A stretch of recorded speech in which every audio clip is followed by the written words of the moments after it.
We have only 30 days and a tight budget to turn the main living spaces of this house into something spectacular. Are we crazy? We have to hurry because the homeowners are having their first baby very soon, and we want to have this house finished in time to bring the baby home. First, we'll be completely demolishing and then redesigning their laundry room.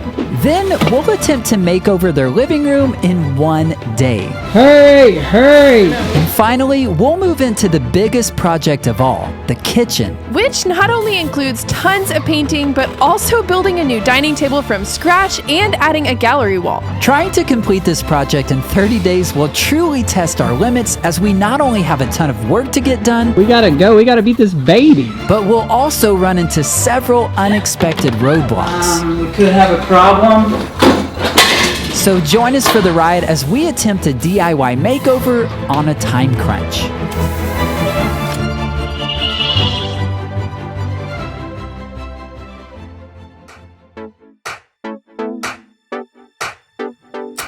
After a long summer break, we were ready to be back on the DIY job site. We're back. She's back, baby. It's time to get back to work. We're back, baby.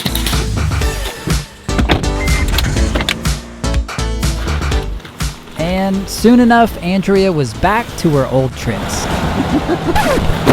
This nonsense. How many times are we gonna play this game? Andrea jokes are lame. It's been a long time. And we don't really have time for games because we have a ton of things to get done this week, and we're gonna be pushing it on time already. All right, so the first place we're going is to I can never remember. It used to be a surplus warehouse, but we're going there to get cabinets for the laundry room. And I checked earlier this week. I've been looking around to see who has what cabinets in stock, and they had the exact ones that I wanted, so woohoo! All right, let's go do this thing. Woo! I see it. Why aren't we going anywhere? I'm just double checking again the dimensions of cabinets that I want. Triple checking, more than double checking. And looking at my drawing, I did a nice little sketch of the laundry room. Oh, that's gorgeous, darling.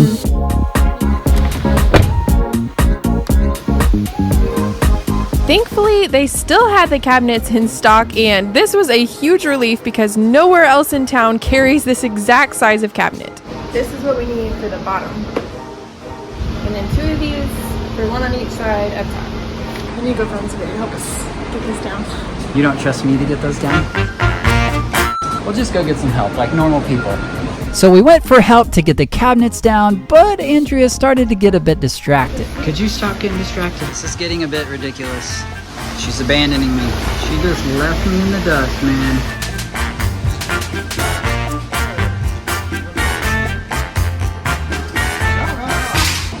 I could have got these if I had that thing.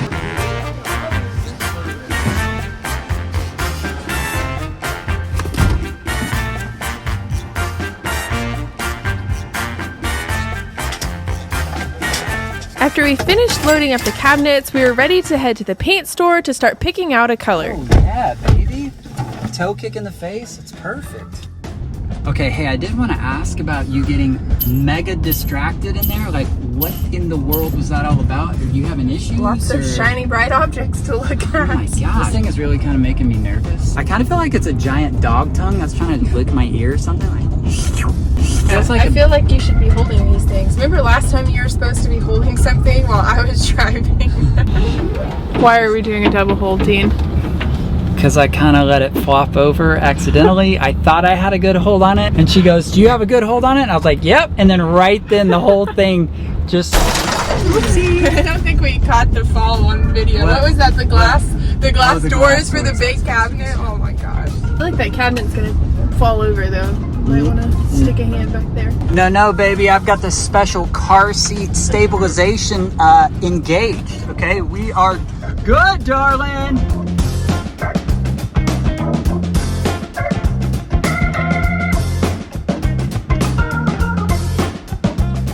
Look at all these trucks. I feel a little intimidated in our little minivan. 1 truck, 2 truck, 3 truck, 4, 5 truck, 6 truck, minivan. While I was grabbing a few different paint swatches, one of the employees offered to let me borrow their giant paint deck, and really it's about time that I bought my own of these, I think. Got some goodies. Why get like a couple of, you know, little color swatches when you can get... No way, baby! Thousands, Look at this! thousands. Hey, let's do it. Let's go, baby! But wait, there's more! Another 1,000 and another 1,000. Folks, we have 3,000 color options to choose from.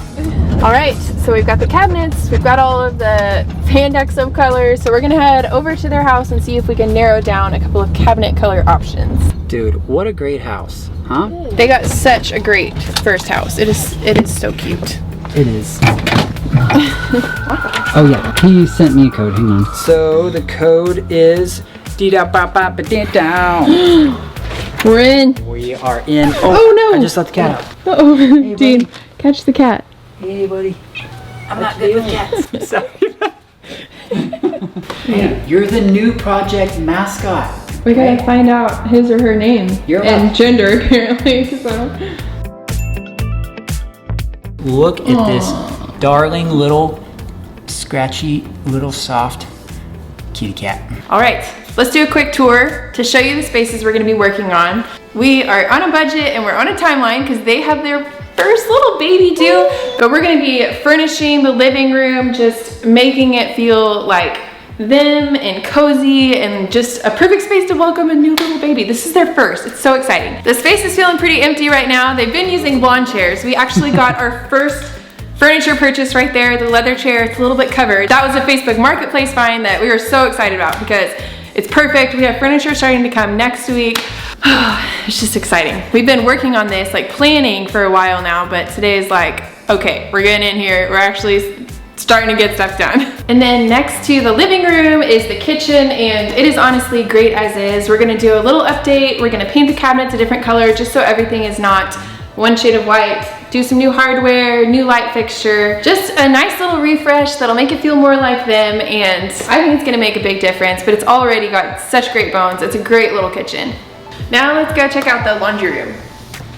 All right, so this is their laundry space. It's actually a good sized little space, but this is where the cabinets are gonna go that we just got. So we'll have a 30-inch base cabinet here, and then a 30-inch upper, 30-inch upper. And we got the super tall 42-inch cabinets. I always recommend getting as tall as you can. If you've got a tall ceiling, it doesn't have to go all the way to the ceiling, but it just makes the space feel bigger, just higher end and more custom, because that's typically not what you're gonna put like in builder grade home. They'll do the normal 30, 36 inch, but the 42 is gonna look good. Plus you're getting like a whole extra foot of storage. Anyway, so those are gonna go up, not quite all the way to the ceiling, but pretty high. We're gonna do a really budget friendly backsplash, some butcher block in here. It's gonna be a cute space, and we're gonna match the kitchen cabinet color. We're gonna be painting the kitchen cabinets, and we decided rather than doing just some kind of pop of color, we're like, you know what? We really wanna do the same color that we're doing on the kitchen cabinets, and I think it's gonna look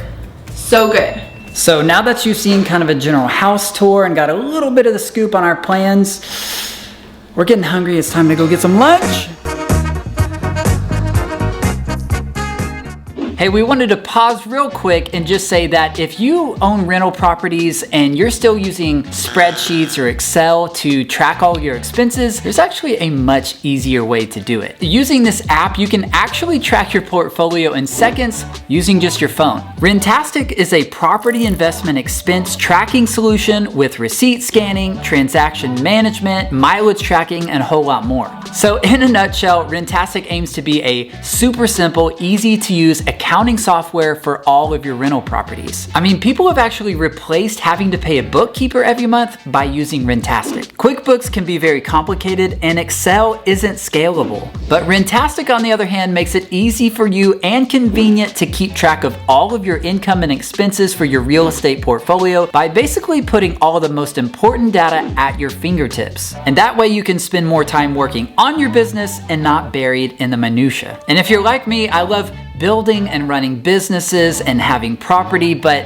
I don't like all of the bookkeeping side and all of the little details around just having to know all the numbers at all times. So if you're like me, then Rentastic can be a very powerful and easy to use tool that might save you a lot of time and headache. So if you're a property owner or investor with 1 to 100 properties and you're looking for an easy to use automated expense and income tracking software, then you'll definitely want to check out Rentastic, and you can actually use our link, which is in the description of this video. And also, creating an account with Rentastic is free. You can use our code DIYWife50, and this will give our viewers 50% off their first premium subscription monthly or annually for Rentastic. Where are we going now?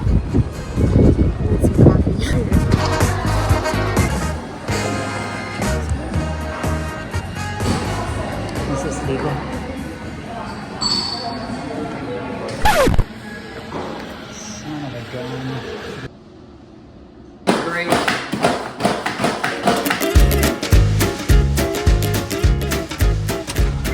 And we're back. I just peed my pants a little bit. Big deal, you know what I mean? Good thing we need to go back and unload these cabinets anyway. I'd be like, this guy's following me around with the camera and he peed his pants. Like, this is really making me uncomfortable. Whoa, can you take it easy? Home sweet home, darling. Home sweet home, baby doll. Once we got back home, we were ready to unload everything. We made a quick stop by our house to unload all the materials before tackling the next item on our to-do list.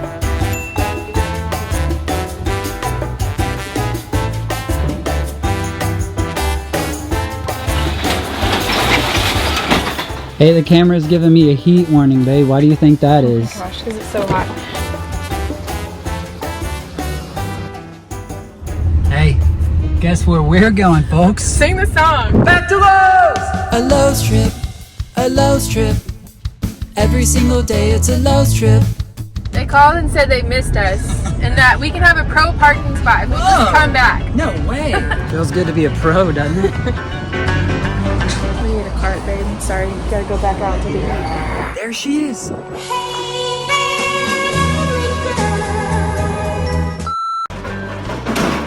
Now to find my long-lost wife. She could be anywhere in this store. If you can't find her, always start in the power tools section. She'll probably be not far away. What did I tell you? Finally found you. At Lowe's, I needed to grab a piece of butcher block countertop to use for the countertop next to the washer and dryer, as well as a shelf that'll go behind the washer and dryer and up in between my cabinets. Is that a little heavy? So we're actually going to be cutting a hole into our base cabinet door to hide a litter box for the cat. And so I'm getting these thin boards to trim out the hole, just make it look a little more finished.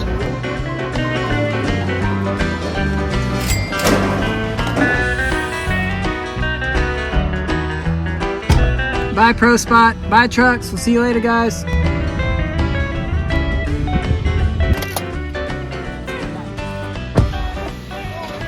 Big beefy boy. And this is a good time to hit pause and introduce you to the very special owners of this home. Grant is the full-time editor for us here at DIY Wife, and he's worked for us for over 2 years now. But I actually met Allie first, as she was our son's kindergarten teacher, and while on a field trip we started talking and Allie mentioned that her husband did video editing. And this came at the perfect time because DIY Wife was growing so fast and I was doing all of the editing and started to develop routine migraines that would put me out multiple times a week. So we hired Grant to take the editing load off my shoulders, and he has become a pivotal part of the production team. Grant and Allie recently moved into their first home. They have their first baby on the way, and we couldn't be more excited to make over their home for them.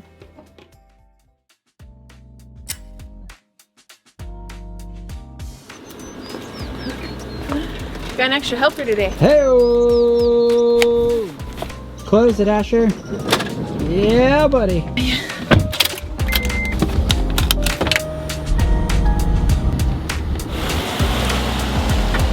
All right, so we have decided on a paint color. So that means that next up on the to-do list is to actually go get paint And since we only have 3 individual cabinets that aren't going to be next to each other, we're gonna spray them at our house just because we have a huge setup and a good spot for it. We're used to doing that, so that's what's on the agenda for today. What do you think about that, Asher?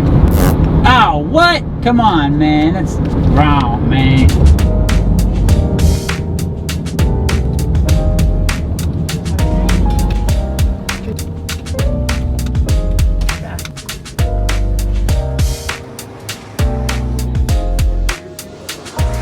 You like all the colors, bud?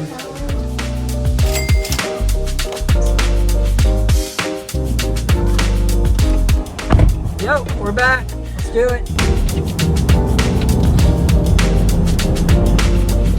All right, we got our paint. We're heading back to our house. Hopefully we can get started painting before it is, well, it's already pretty hot, but before it's just unbearable. Toasty already. Where's the pokey little puppy? There he is. We need to get our tent out. Hey, this will be the first time painting under the tent. 3, 2, 1, pull. Look at it. Got it. Oh, baby. No way. No way. All right, now that we've got the tent up, we need to lay down some tarps. And normally when I use my drop cloth, I put plastic under if I'm using my airless sprayer because it puts out a lot of paint. And I've noticed that with especially darker colors, it'll leak through where you can see it on the concrete. And so I don't have any big sheets of plastic right now. So I'm just gonna double up my tarps because I do have a lot of tarps. Oh, it's beautiful. All right, now that we've got our bed tarps down, we're gonna go ahead and bring the cabinets in. Look, we're synchronized.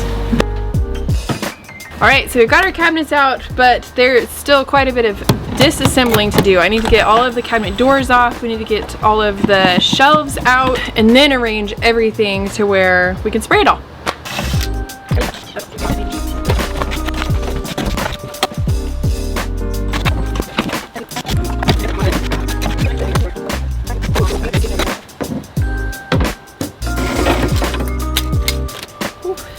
Dude, it's so hot already. All the energy is being sucked out of me by the heat. I would hug you, but it would actually like not be a loving gesture right now. It's too hot for that. All right, we're definitely gonna need another tarp. I can just tell by looking at all the pieces. So I'm gonna lay this one out, fold it in half and see if that's enough. And if not, we'll grab another. I've got more. All right, so now it's time to play Tetris and try and lay all these pieces out.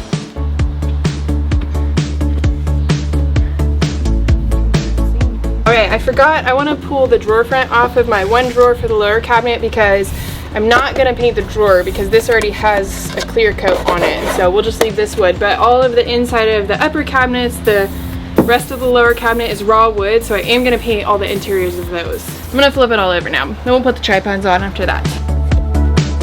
So now I've got everything flipped the right way. I'm going to put these little painter's tripods. I use these for all of my projects. You buy them in packs at Lowe's or Home Depot. They're great. I like these better than Dixie cups. The Dixie cups, I know they're cheaper, but they also blow away. And these, you reuse them. Progress was coming along nicely, but the heat was starting to get to us. Baby doll, I think we need to get some water. Water and some food, maybe. I think it's time for water break, darling.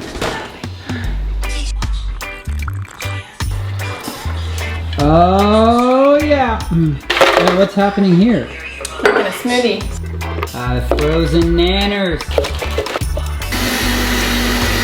Woo-wee, baby, that's looking good. How is it? It's great. Oh my gosh. It's like a hot blanket of air.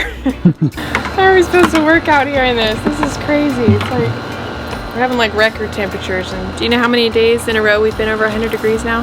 A lot. Yeah, I don't actually know. I just know we're setting records. I mean, but when you think about setting records, like these are not the records you want to set, you know? It's kind of that way.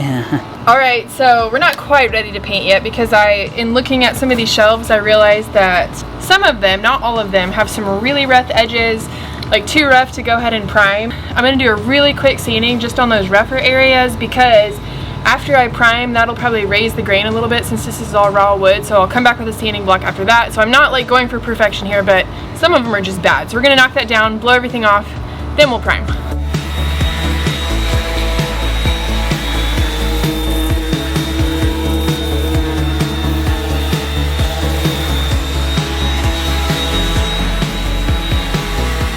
That's it. So that I'm gonna blow it off.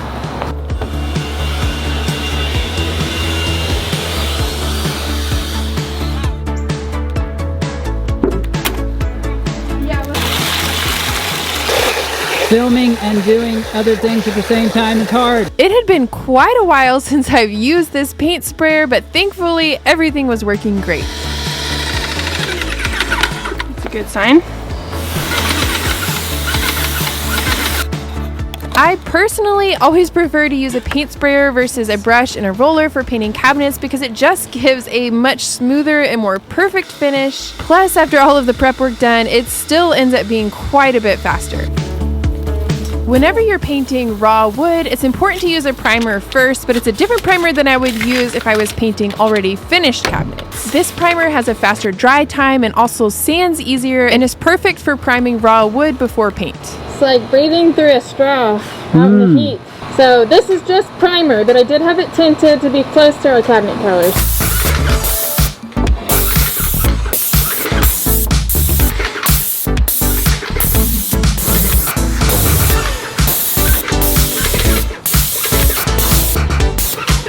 All right, on to the upper cabinets.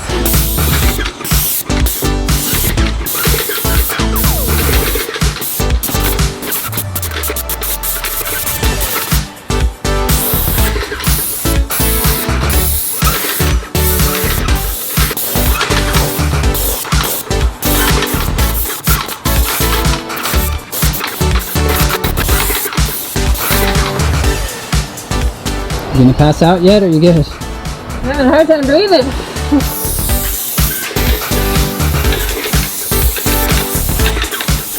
All right, these in the sun are already dry enough to flip. I'm not gonna worry about sanding them yet. It's probably a little early to sand, but before I do my top coat, I'll give it a little more time, sand it lightly, and then do the top coat. But I'm gonna go ahead and flip them now so I can get the primer on all sides.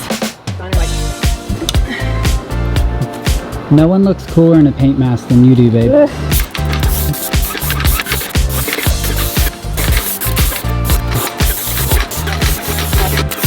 Got it? You're a champ, babe. That's so hot. 45 tomorrow night. You're coming with me? Here you go, madam. All right, so I went ahead and got the primer cleaned out of my gun since I'm done with it, but I'm gonna let it dry for a good hour probably. Then I'll put the top coat paint in there and we'll start getting that on the cabinets. All right, so it's been about an hour, not even quite an hour, but these are all really dry. I've got a 120 grit sanding block. I'm just gonna lightly sand to knock down any of the raised grain, just smooth out the primer so we're ready for the top coats. There was a lot to sand, and so I grabbed Dean's help to get it done faster.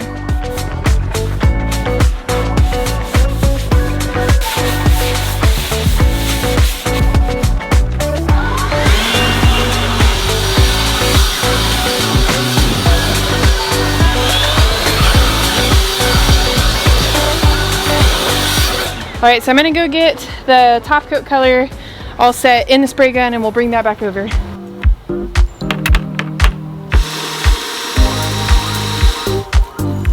Painting cabinets is always a lot of work, but I know that the transformation is gonna be worth it in the end.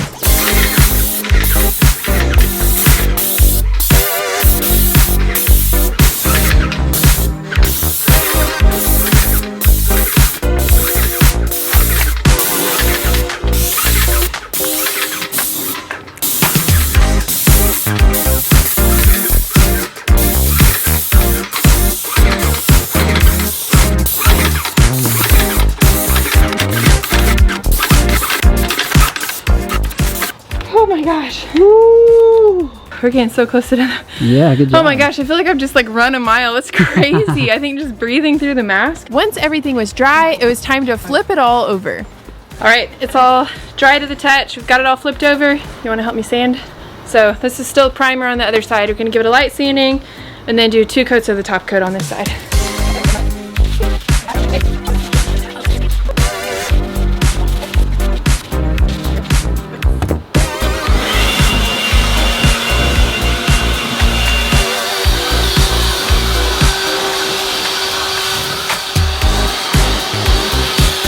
Round 103. Oh, no, I left my mask in the sun. It's burning hot. Oh, shoot.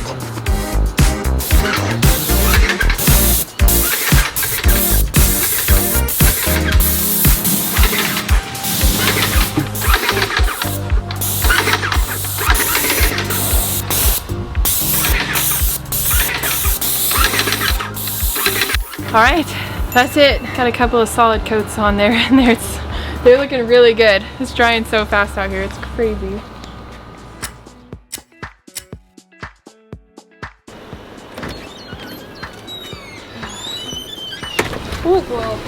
All right, it is a new day and we are ready to move on to the next phase of this project. We made some really awesome progress so far. We finished getting all of the cabinets painted. They've dried for several days now, so they are good and dry, and now before assembling them all back together, we have one kind of unique modification to make to one of the cabinet doors. What's that? We are going to be cutting a little kitty door into one of the lower cabinet doors. Oh.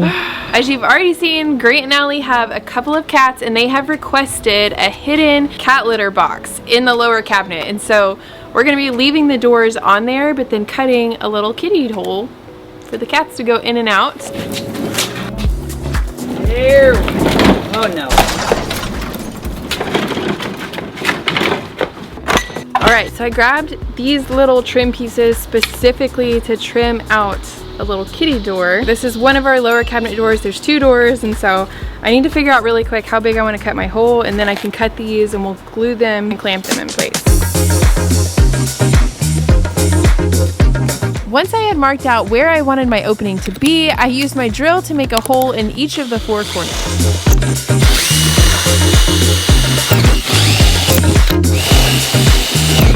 Does it make you nervous to drill into an already painted cabinet door? Yes, especially now that you say that.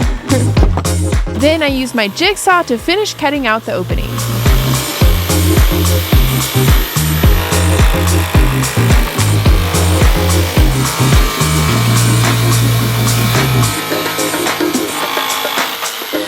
Oh, meow, meow. Oh, I can see a little kitty going through there, you know what I mean? Next, I measured and cut the trim pieces that will finish off the opening. Oh, yeah.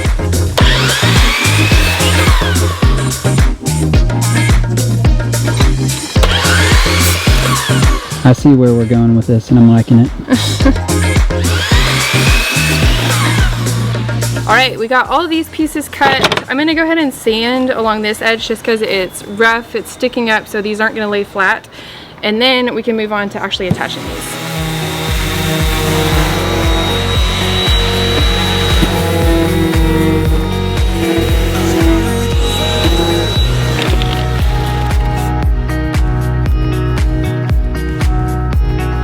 Finally, I glued and clamped all of my trim pieces in place.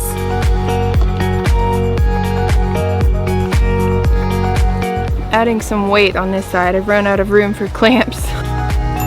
I like your methodology here. That's pretty creative. All right, so all the trim is glued in place. We're gonna let that dry for several hours at least before finishing this door up, but we're gonna go ahead and move on to the next thing and cut the butcher block countertop for the one lower cabinet.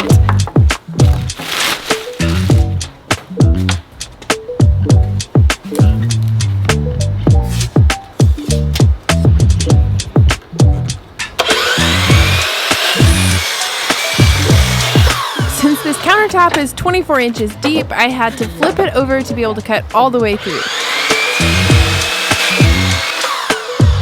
Let's go to the table with it. Yeah. All right, I'm gonna give this a quick sanding. I'll probably set it down here on the ground just because then I don't get the cabinet all dusty. And then I'll be ready to test out stain color on it.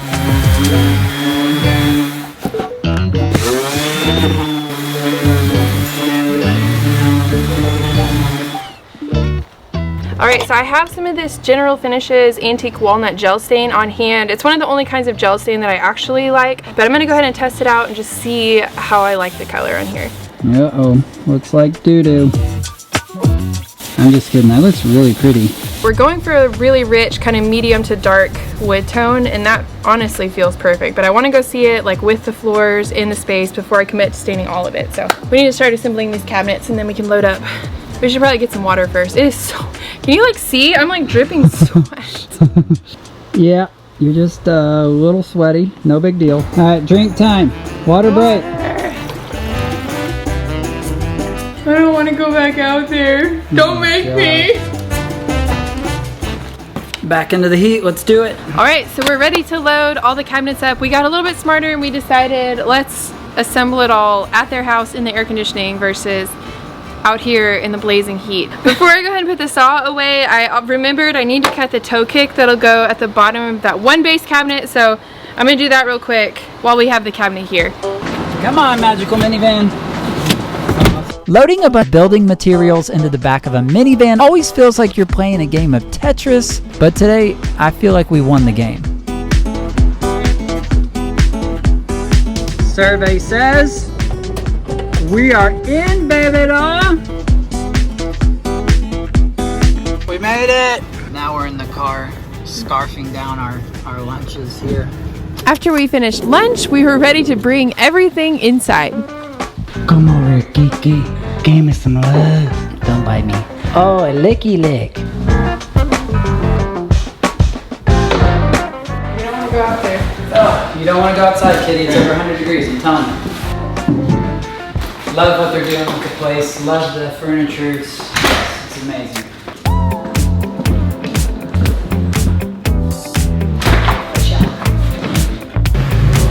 Oh, like a glove, I'd say, huh?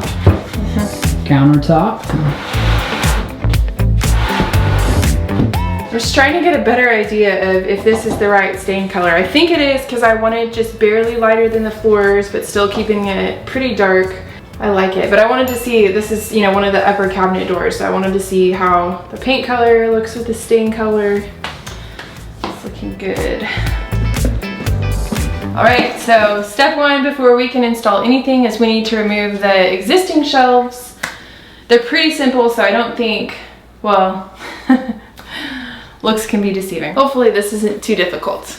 I'm sure I'm gonna make some people nervous, but the shelves are sitting on top. I'm gonna hammer them up, so I'm not really too worried about moving the washer and dryer just yet. We'll see if they're in the way. But what I'm trying to say is I'm not gonna risk damaging their stuff because they're not my washer and dryer. If you've been following this channel for any amount of time, you know that Andrea is not afraid to grab a hammer and go after it. Yes, you're famous for this move.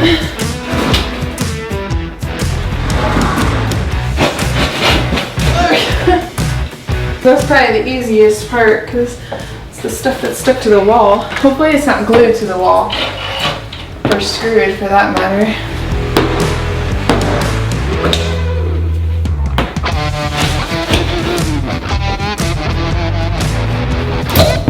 Hey, good news, it's not glued.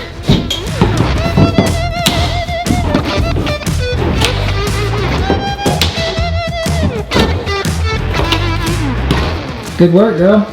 That is crazy how easy that came off.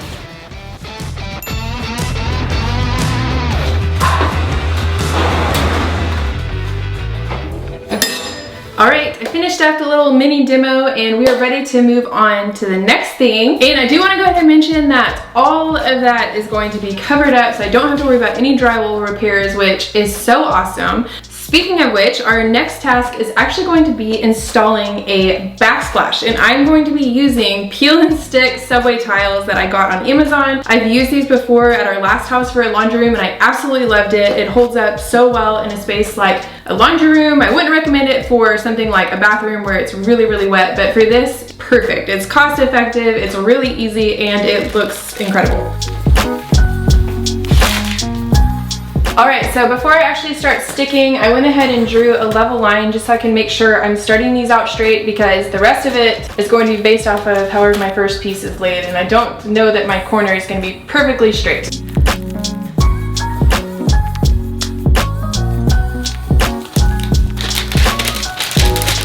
Fancy.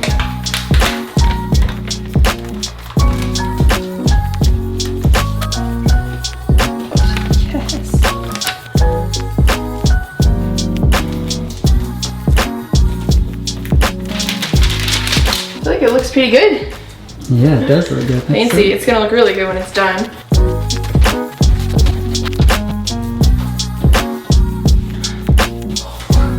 How's that? It's looking great. We'll need to do like 1 tile's worth down. We're gonna do a wooden shelf that goes right here at the back just to cover that, and it'll come down underneath the countertop. And then we'll have upper cabinet, and we'll have some shelves. So it's actually kind of hard, like pressing it on there so hard. I'm like, I'm gonna break into sweat again.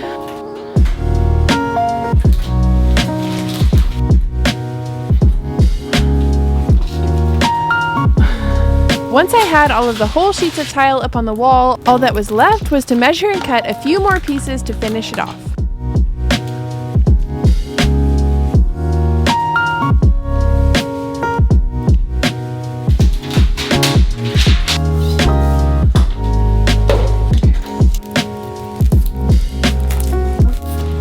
See how good you are. What? That's like perfect. I had a lot less faith in myself. I thought it was gonna be.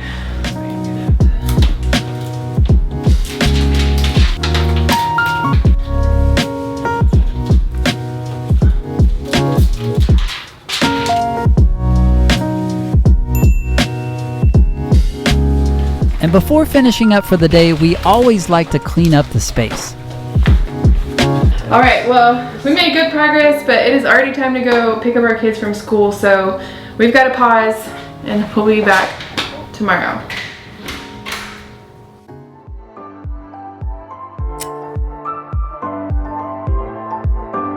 All right, it's a new day. We have a lot to do, and it kind of feels like a lot of mismatched stuff. And last minute, I won't say having second thoughts about the stain, but I just was like, I just want to come back over and double check. So we brought a few more stain samples over just to look again, to get eyes on it again. And I think I'm going with the original stain. I love it. We also had them test out hanging some options to figure out how high we want our railing to be, and so we need to do quite a bit more of our tile going up because it's going to go to the bottom shelf in between the cabinets. I brought some pretty decor stuff because of course I've got to start playing with stuff and seeing how it looks. And also last minute I was like, I need to measure again for this shelf. How deep do I want it for sure? So I feel like we just had a lot of like last minute decisions that I just wanted to come and double check all of them. And this is where it gets a little bit tricky when you're not at your own house, is you're not just running into the other room. We have to drive to go check things again. All right, so next step for today is adding another row of the tile up here. And then I also need just 1 more tile's worth at the bottom, just so I can get this shelf that's gonna go back here right where I want it. And so what I'm actually gonna do is probably cut away some of this tile because I have it a little bit too high, because we have pretty much exactly the amount of tile that we need.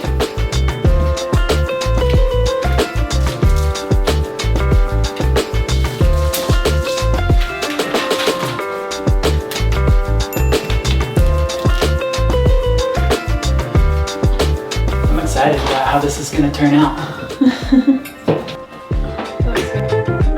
All right, so we double checked the things we needed to check on. I landed on the stain color for sure. I'm going with the same one I had originally chosen. I just needed to double check. Now it's time to head back to our house. We're gonna stain this, cut the shelf for back there, cut the shelf for between the cabinets, get all of it stained so it can be drying, so we have time to get the top coat before we reveal all of this space in the next couple of days. Whoa. You're not looking at my glutes, are you? After solidifying a plan, we were ready to head back to our house and get to work.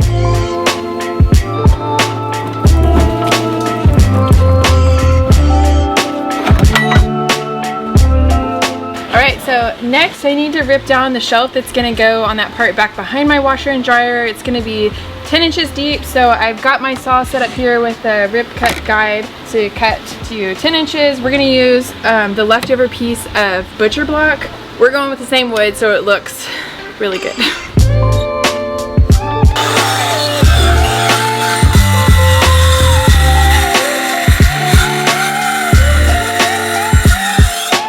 Not the sharpest blade ever. It smells like popcorn. Did you do it right? Yep. Beautiful. Would have been bad if not. So I have one more board to cut down at a different width. This is for my shelf that's gonna go in between the cabinets. There's just gonna be one shelf because we want space to hang clothes, and so instead of cutting all the way down, I'm just gonna cut a little bit longer than what I need, and then I'll cut it down on my miter saw.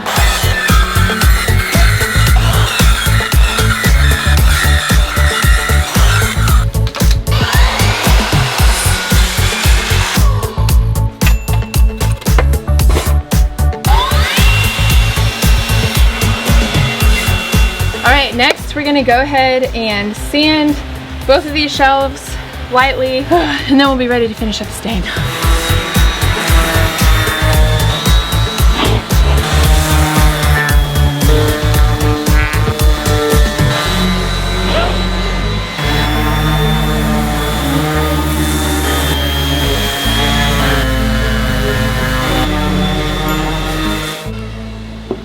Like I mentioned earlier, I decided to go with the original stain I picked out, which is General Finishes Gel Stain in the color Antique Walnut.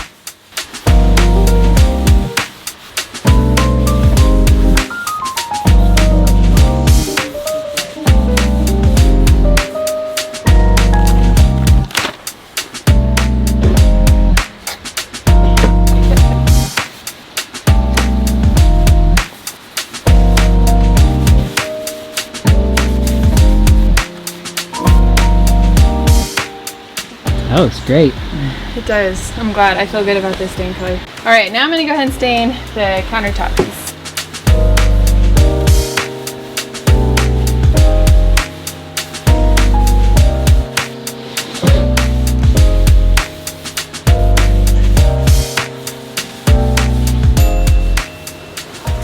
All right, so now we're gonna move on to the stuff that needs paint because it won't take quite as long to dry. So we've got our little kitty door. The glue has been drying for several days now. I went ahead and filled in the little cracks with wood filler, and it's dry now. I guess that's the positive of it being so hot, is everything dries really fast. So I'm gonna sand it, then we're gonna start doing paint on this, and then I'm gonna paint the shelf that goes in between my two upper cabinets. I'll still have to trim it down to size, but I can touch that paint up easily. This way I can go ahead and get a few coats on it and get it looking nice.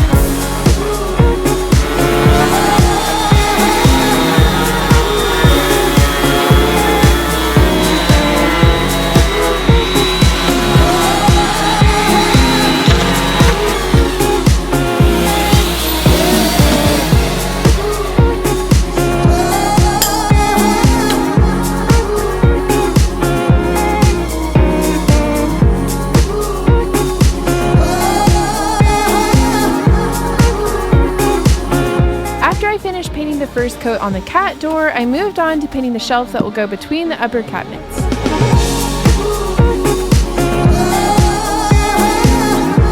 By the time I finished painting the shelf, the cat door was dry and ready for the second coat of paint.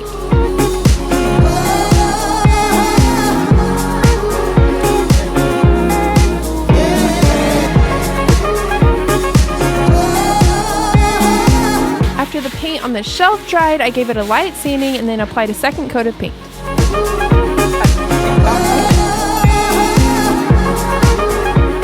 Alright, the stain is dry, so I'm going to do the first coat of Wipe On Poly. This is what I'm using for my top coat. I love this stuff just because it really is invisible. It brings out the grain because it is a good clear top coat. I will say, since it's oil-based, it'll yellow over time, so keep that in mind depending on what stain. Obviously this one's dark, so that doesn't matter at all. And then one last thing, whenever you do butcher block or even a piece of furniture, you want to seal both sides. And so I didn't worry about finishing staining the underside, so I did all my samples, but you do want to seal it, because if you don't, over time, the bottom of your piece is going to end up absorbing more moisture just from the air, or especially since this is in a laundry area, there's going to be even more moisture, and it'll end up curving like this.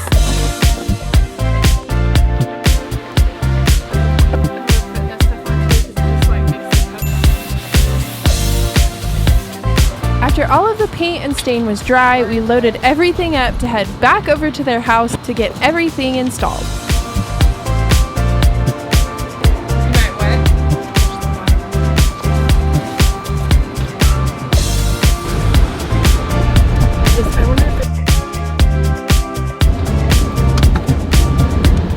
We made it!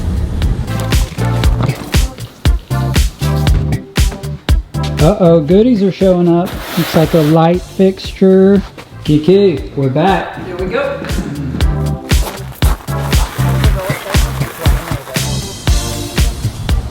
All right, next thing on this to-do list is I need to mark on the baseboard down here to the right of my lower cabinet.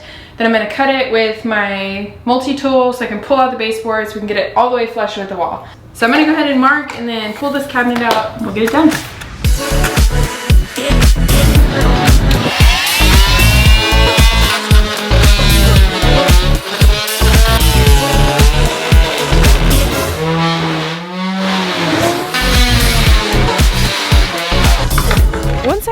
the small piece of baseboard, I put the cabinet back in place and attached it to the wall. It's like my Mary Poppins bag.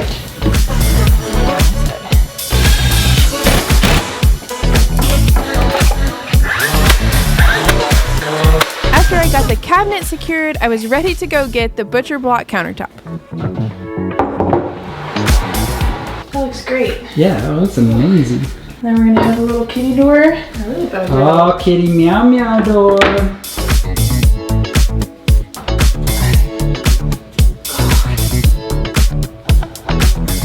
Before lifting the cabinet in place, I went ahead and marked where my studs were on the wall to make installation a little bit easier. Next, I was ready to start installing the upper cabinets, and for this, I grabbed Dean's help. I hate that sound. Go up? Yeah. The right side? How do I always end up in these positions? Atlas man! Shaking my brain. Is that it? You got it? Yeah. Ready for the next side? Yeah. Let's go.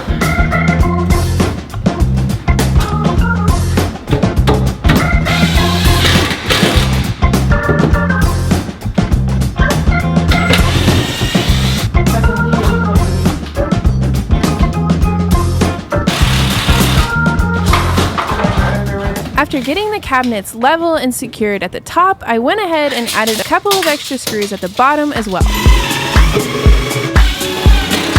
After I finished installing the cabinets, I measured for the shelf that would go between my upper cabinets.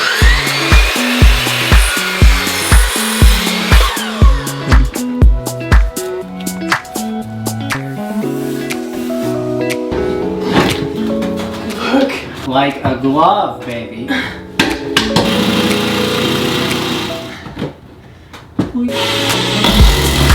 Oh my gosh, and I cut it like the perfect width too. All right, moment of truth. This is a curtain rod without the extender, and it's really close to the exact size I need, and I don't know if I'm gonna have to cut it down, which will be annoying, but... Oh, look at that! It fits like perfect. That's crazy. I'm feeling really lucky right now. Before I could install the clothes rod, I needed to mark where the screws would go so I could drill pilot holes. Hold on, let me get my pencil.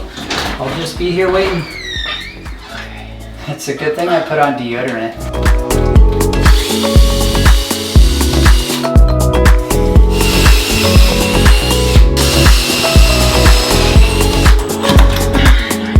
I don't know if y'all can see anything, but she's drilling in a screw. Sometimes you just need a little bit more arm strength on these hard to reach places, and so I got a little help from Dean. My shoulders are like dead.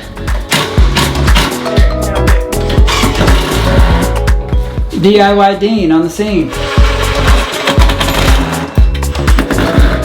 I'm sweating. We were inside and I'm literally dripping sweat. That was so hard.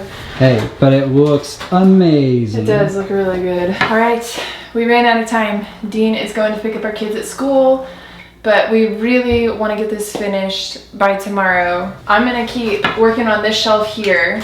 I've already, ripped down the board, so it's the simple stuff left, and then I can work on like putting the doors back on, which is just tedious and takes time. So before I could install the shelf that would go behind the washer and dryer, I attached a piece of scrap wood by screwing it into the studs in the wall.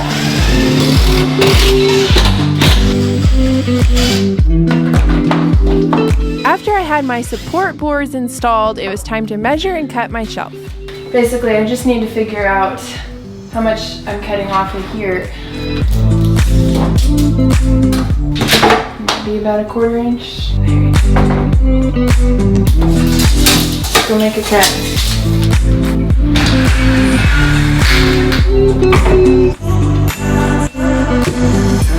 That little piece just needs to be stained, but that works. I'm gonna clean up my mess, and then I'm gonna start attaching the doors. Oh my gosh, it's looking so pretty. I can't help it. This is what I do mid-project, is set things up.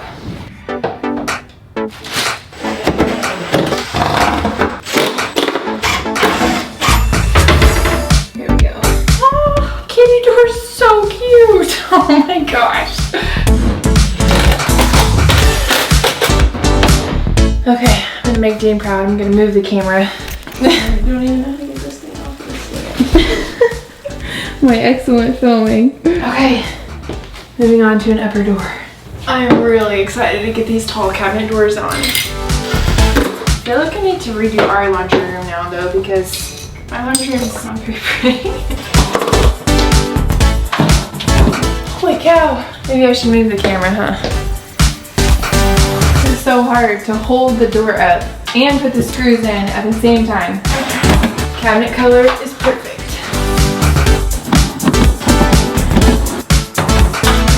Definitely easier to put your hinges in first and then hang it. I need like a DIY wife intern to come and help me hold things.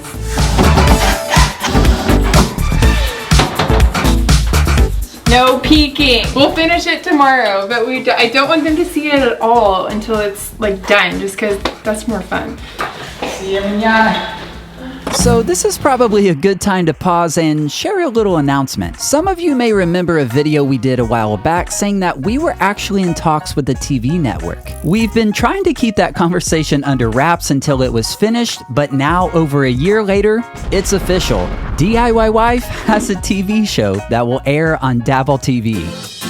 I'm Dean. And I'm Andrea. Join us on our DIY adventures. She's the handy one in this relationship. I just didn't have the right tools. Where do you come up with this stuff? I've been building this in my head. You're the real deal, babe.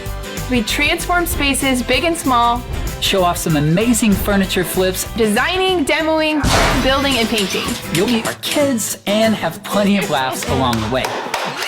DIY Wife premieres Monday, September 18th at 8:30, 7:30 Central. So if you get Dabble TV, then be sure to go check out our TV show, which still sounds really weird to say out loud. And just to answer any questions that you guys might have, we will continue making videos on YouTube for the foreseeable future. This TV contract is actually a licensing deal, which means that they're taking the videos that we've shot and posted on YouTube and repurposing them for TV use. So we will continue posting DIY projects here on YouTube, and then eventually they'll make their way over to our TV show. And now let's get back into this laundry room.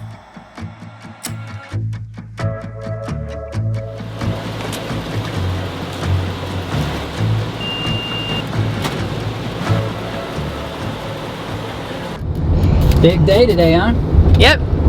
Final day. We've got like all the finishing touches. I've got a couple of errands I need to run really quickly, and we need to go fast because they also have an appointment this afternoon, so we're gonna try and finish before then, but I'm probably being overly optimistic. Do you want to do a little bet?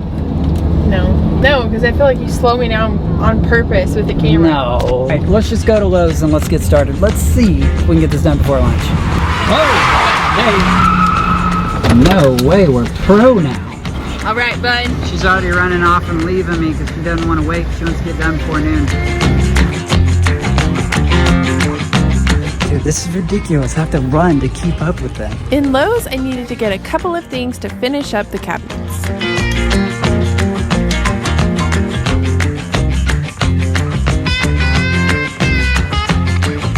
Nice, bro. Yeah. Look at the muscle action we got going on here.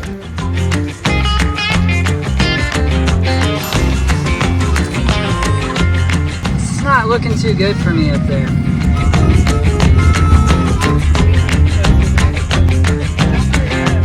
After Lowe's, I needed to make one more stop to get a few more finishing items for the laundry room.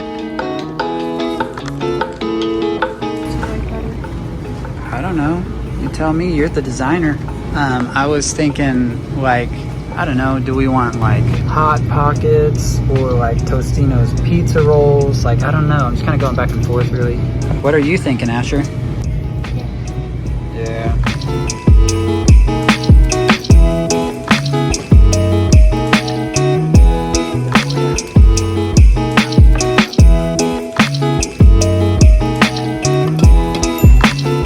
After I got everything I needed from Target, we were ready to head back over to their house and get this laundry room finished. All right, let's get to boogieing. Ooh, about the art kit, yo. Take off the wrapping. I know. As we were getting set up to work on the laundry room, our youngest was ready to get started on a project of his own. What you got in your art kit, Asher? Markers.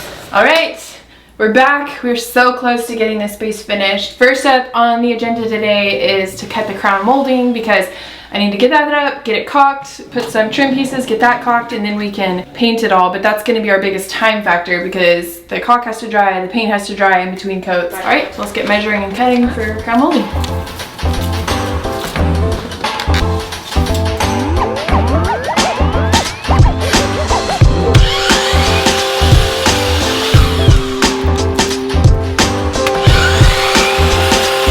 I definitely took a little more time measuring today because we did not have time for another Lowe's trip if I messed up. Measure 3 times, go to Lowe's once.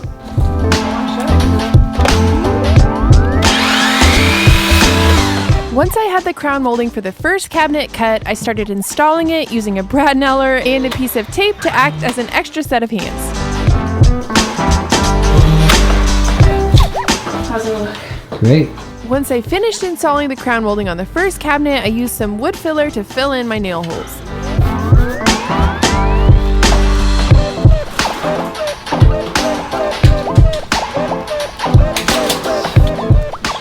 So if you watched us build our last giant cabinet that we did before this summer, you remember that was the first time I actually learned that you can cut your crown molding flat like this. And my miter saw has the actual like notches for the correct angles, but if you look it up online, this way is 31.6 and I think it's 33.9. It is so easy. Like, I just love this. I'm like, if you're cutting crown molding, I feel like this makes it 100 times easier. Once I finished cutting the rest of the crown molding, I was ready to install it on the second cabinet.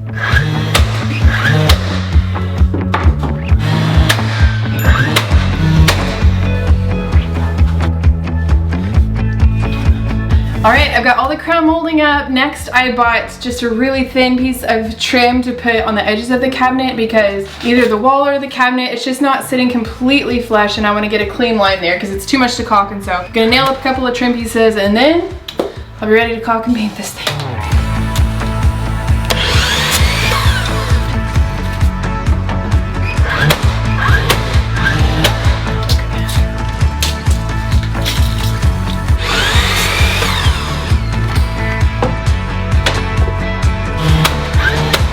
Alright, I've got all the trim finished up there. I'm going to caulk everything. This stuff should dry. It says ready to paint in 30 minutes. So we're going to caulk it all and then move on to the next thing while that dries. Caulking before painting always makes a huge difference and so is a step that is definitely worth not skipping. I usually just wipe the caulk away with my finger, but I also like to use wet paper towels or baby wipes to get a really smooth, clean finish.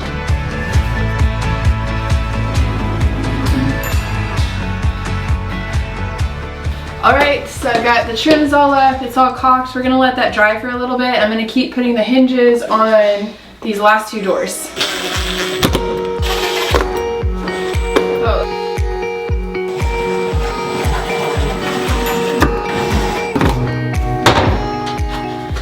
Oh, what you think? It's amazing, baby. This is cool. It's like they have such great high ceilings that I feel like doing the taller cabinets, doing the crown molding, it just makes the space feel so like grand and expensive and I'm out of breath.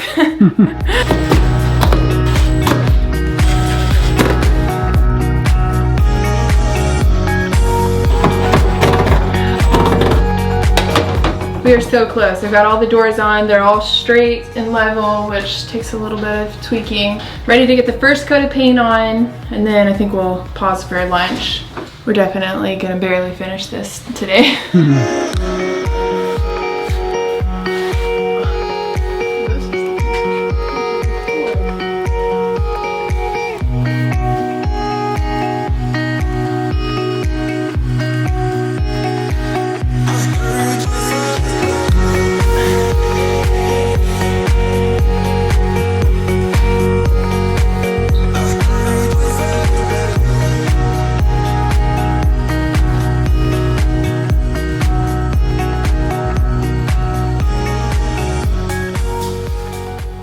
It looks so pretty. I'm gonna make myself leave. This is the part where I just wanna stand here and stare. But we promised our little helper that we were gonna take him on a little lunch date today, and it is past lunchtime, so we're gonna let that dry and then we'll come back, do another coat, get the hardware on. Then we're gonna be ready to reveal it. We're probably gonna be on a little bit of time crunch, but I agree.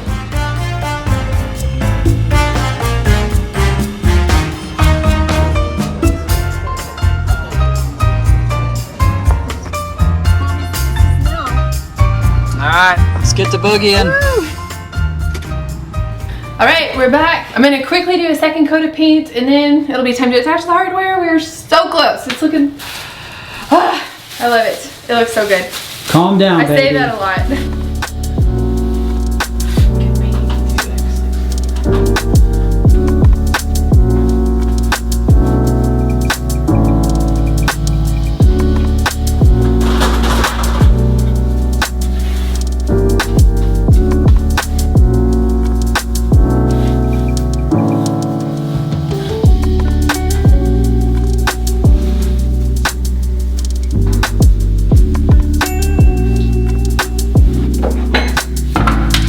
All right, painting is done and we're ready for hardware. Once I figured out where I wanted to install the knobs, I measured, marked, and then drilled a hole so I could attach them.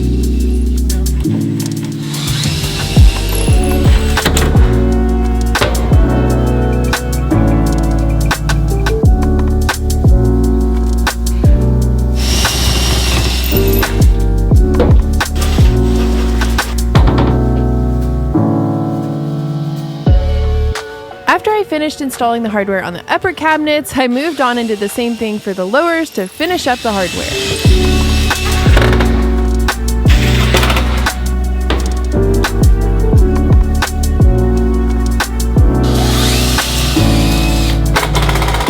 Progress was coming along nicely, but we were starting to run out of time. Hey, babe. Yeah. Don't mean to rush you here, but they are on their way.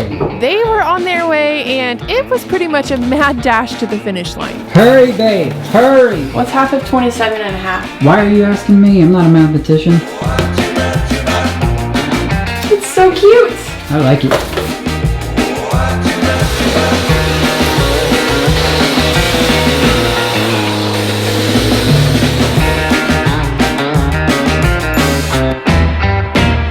Hurry, babe, hurry!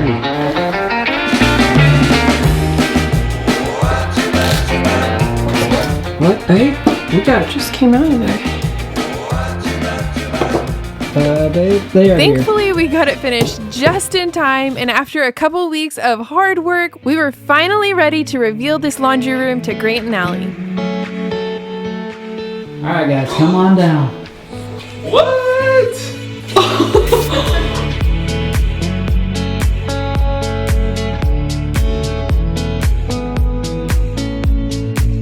It looks so good. Wait, this looks amazing.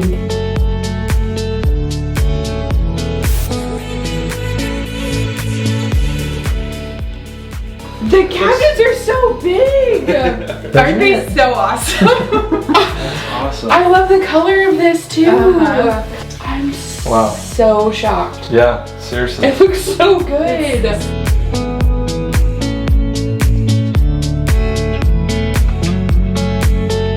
You see your kitty door? Yes! I love it. I cannot believe how good this Yes. looks. I guess I should have. I should believe how good That's this what I kept saying. I didn't know, like, it just looks so good. looks. It really does. They'll have like such high ceilings too, and so I know, like doing makes the it tall great. cabinets just makes it feel like It opened it up. Yeah. I love it. it's so pretty. Thank you. It's such a pretty laundry room. With the laundry room finally finished, it was time to move on to the living room. And with lots of careful planning and ordering ahead, we were actually planning to surprise the owners and make over the living room in one day. Now that we have everything in, there's one more thing left to do before reveal day tomorrow. All right. And that is to unbox and assemble this sideboard that I ordered online. Goodness, this isn't like a bunch of pieces. And this was not going to be a short job.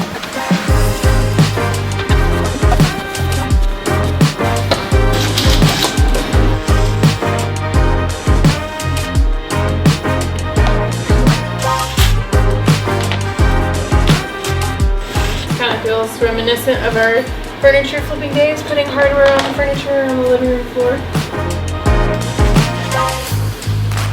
Hey, babe, this is super boring. Should we maybe just time lapse this whole thing? Yeah. Made it to step 4. They're very long steps. But Andrea wasn't the only one building something today. Our youngest was feeling inspired watching Mommy, and so he was building his own project.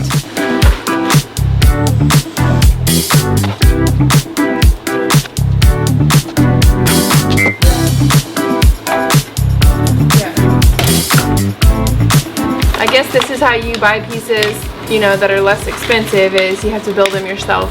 The quality seems good on it though. It looks really nice. It's like a good, like, nice wood grain instead of just a solid black, so it makes it look more expensive too.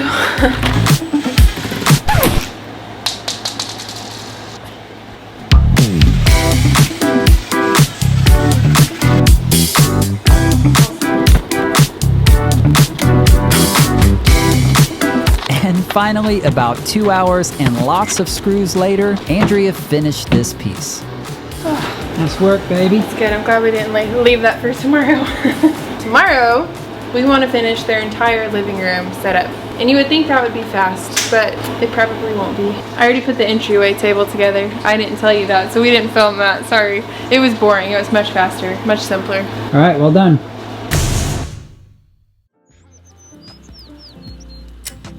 It was finally reveal day, and we had a lot of things to get done, and we just had to keep our fingers crossed and hope that we didn't run into any delays.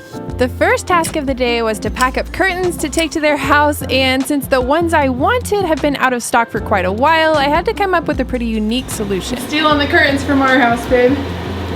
You're doing what? I never did get around to hemming these, and so they're the perfect length for their house.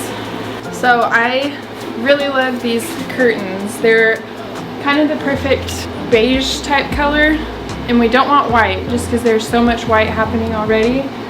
But these have been out of stock for months. I've been watching for months. Look, I got one that I didn't pull the tag off of. I won't tell you how long these have been in here. And they haven't come back in stock, and so I finally was like, you know what? I didn't ever hem the ones in our living room, and that's the length we need. They're getting used in a better space, and I'll figure something out for here. It looks like we're moving out. Looks so naked in here, man.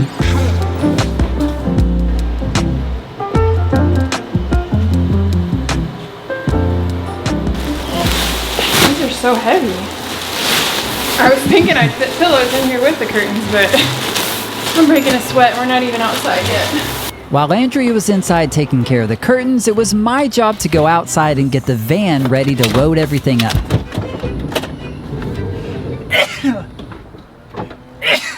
Whoa! Okay. Come on, buddy. And there was definitely a lot to load. Just keep finding more stuff to take. Whoa. The staging grounds. Wait. It's so weird seeing water on the ground out here. Ow, ow, ow, my head. Okay. Watch your head, baby. Ow! That's good. Nice. One down, 100 more to go.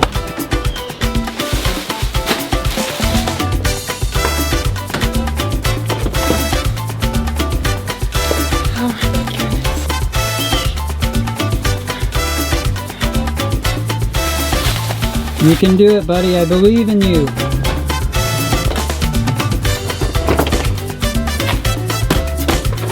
Does this ever happen to anybody else when you take out your car seats? Jeez, come on, guys. I mean, who leaves a perfectly good Chick-fil-A sauce just sitting on the ground? Does anybody else have this issue with their kids?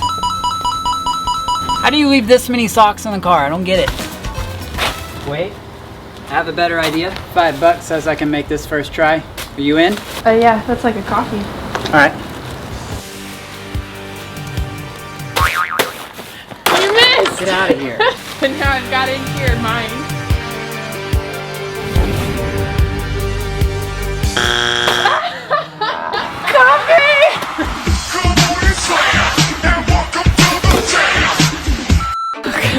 We're bringing a treat. But it was time to stop playing because the clock was ticking.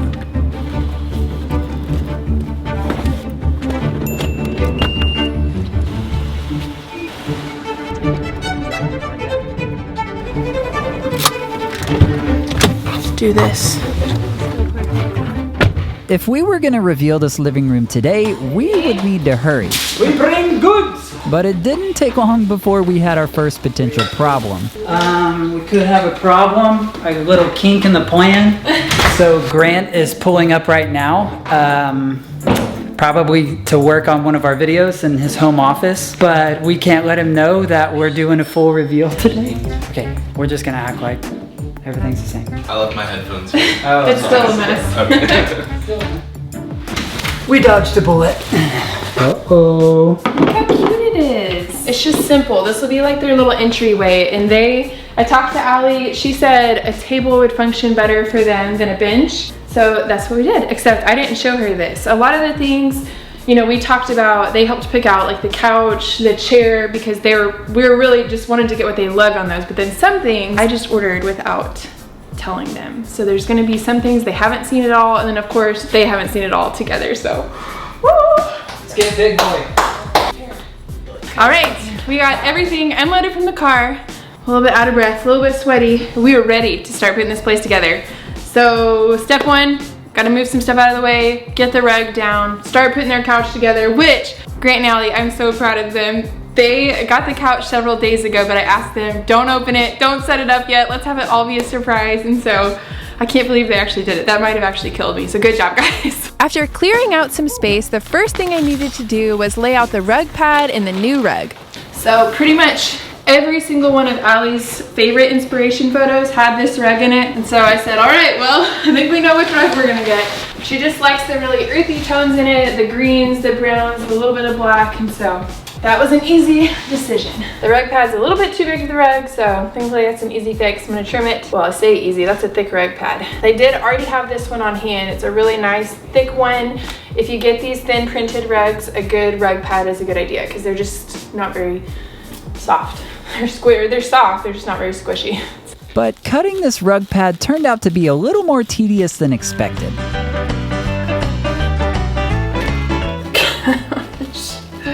I'm sweating. I'm so close. Okay. You've done it. That was hard work. I'm ready to get these couches open and get the couch set up. That'll be fun. I love reveal days so much, but they're always a bit hectic, and this felt kind of like running a marathon at a fast pace. The couch looks so good. It looks so nice. We looked for so long because we really needed something within a certain budget. And like we even looked on Facebook Marketplace, but a lot of what we were finding cost about the same as this couch. I'll link it, but it had great reviews. It looks awesome. The fabric is light, but it's like, has really great texture to it. It's not white. If it shows up as white on camera, it's not white.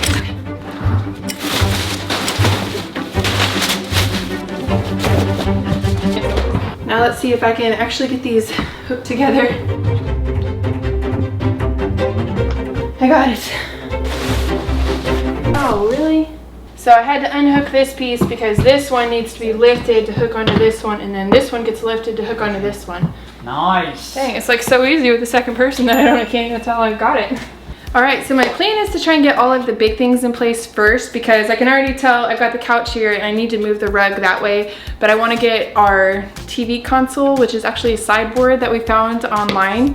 I want to get that put in place first so I can see how far to move the rug over, then I can get the chair, and we're just starting with all the big pieces so I can get them placed, and then we'll start doing all the fun details. We continued by placing the rest of the furniture.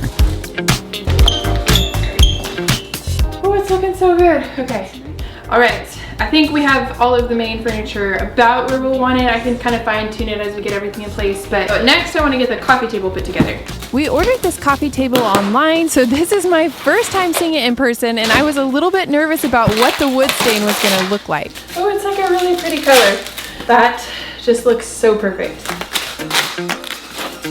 It's so pretty, wow, I'm like pleasantly surprised. This was a really budget-friendly coffee table. It's small, but it was like the perfect size for this space. We wanted something that was either round or oval shaped, and now being in here, I'm like, I think oval is even better. This is like a solid wood coffee table. That's crazy.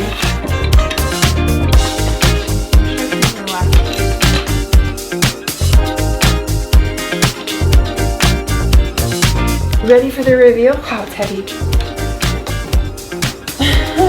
so cute. And there's like plenty of walk room around it. Honestly, it's just like perfect for the size space. All right, it's looking good so far, but we gonna have time to finish this bad boy or what? We're running out of time, baby. I need to move on to hanging curtains though, because I have leftover curtain rods from other projects that we've done that I forgot to return.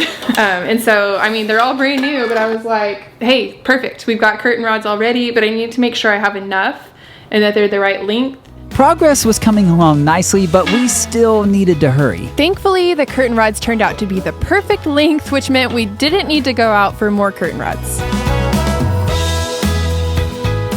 All right, so before I actually start attaching the brackets to hold these, I want to figure out how high they need to be to where I don't have to hem the curtains at all. I'm pretty sure I'm going to need to just go up as high as I can, which will look great, but I want to test it out before I start making holes in the wall. Oh, that makes it easy. I don't have to measure. I'm just putting it, touching the crown of the whole thing. What? You know, you just gotta keep essential tools in your purse. Comment below if you keep a power drill in your purse too. Once I figured out the correct height for the curtains, it was time to attach the brackets to the wall.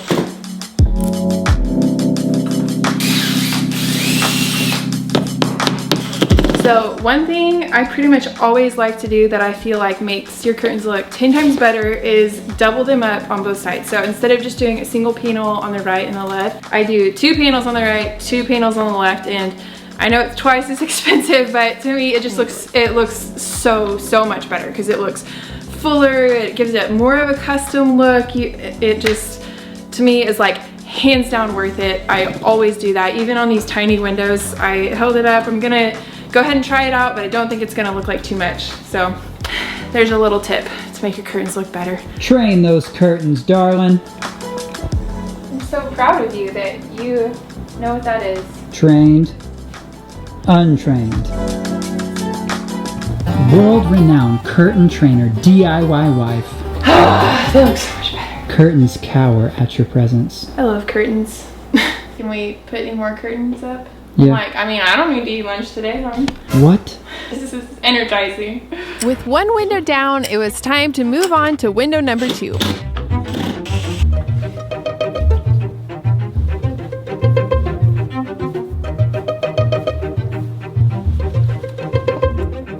So I technically have already trained these curtains before, and training them is just where you're training them to fall a certain way to keep the pleats in them. And so what I did when I initially got these out of the box, you can tell these aren't brand new out of the packaging because they would have all these creases. They wouldn't drape nicely at all, but you steam them with a steamer and then you fold the pleats where you want them, like get them really straight, and then you can use painter's tape to tape them and just leave them for like a week. Then they just hold their shape a lot better, and so it looks so different. I feel like tall curtains just make a house look more expensive. I mean, this is a great house and it's got the really tall ceilings, but especially with 8-foot ceilings, you should put your curtains all the way up high. But it's like this is already, even without any kind of like pillows or blankets or any kind of decor items other than your furniture, just this one thing is already making it look so much cozier, so much more finished. I'm like, curtains, window treatments are such a big deal.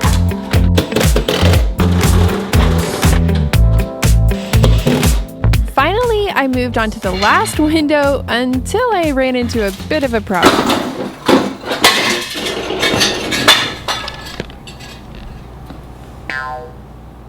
That stinks. Is there anything else breakable? TV. Yeah, at least I didn't hit the TV. Progress was coming along nicely, but Andrea couldn't help pausing to admire the curtains. They look so good. I do this every time I put curtains up in a room. I'm just like, oh my gosh, they make such a difference. I brought a lot of stuff that I had just extras of or leftovers from other projects, or stuff that I've moved around our house that I'm not currently using, like that table and that lamp, which I really like both of them. They look good there. Looks good, I think. Hey babe, it's time for my union break. I may be energized enough to not eat, but She's like, I could do this all day without eating. I'm like, well, you know, lunch would be nice. kidding. Lunch would be nice. Let's go get food. Don't abuse your cameraman. You know what I And let me mean? bring the tree in from outside first. Okay.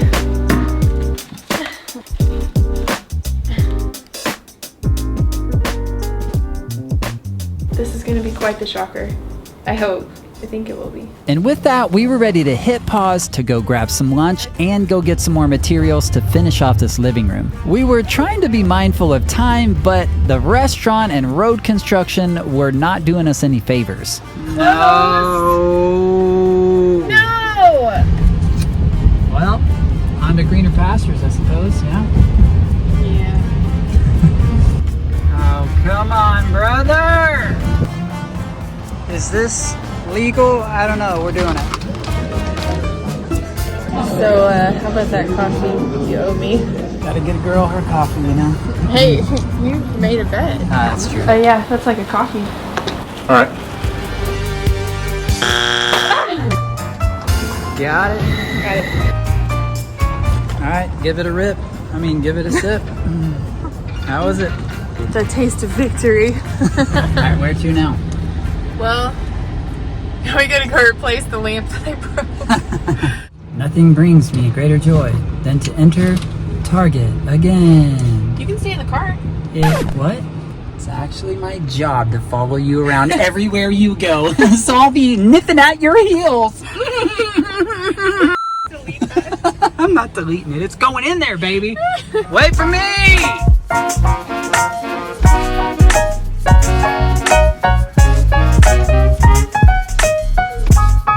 I do actually like this pillow though. Like, you can touch their hair. Dude, you can touch his goatee. No way.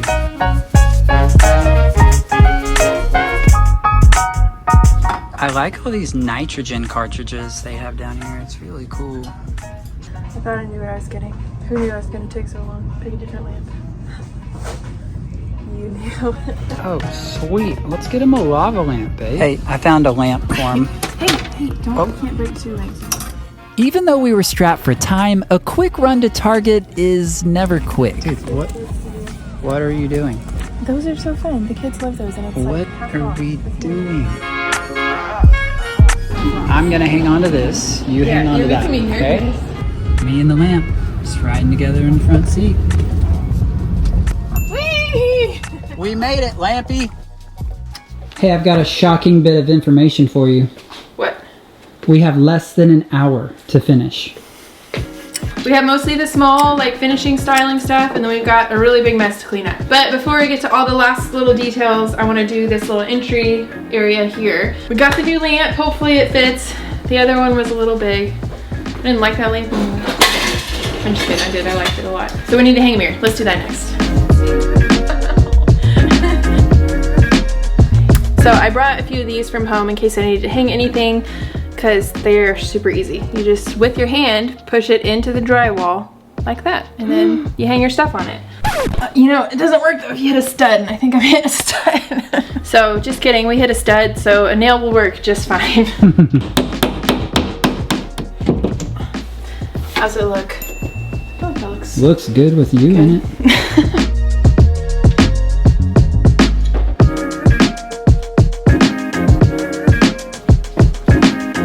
Hurry! Hurry! Hurry! I brought several different pillow options so I could change things up until I found what felt just right.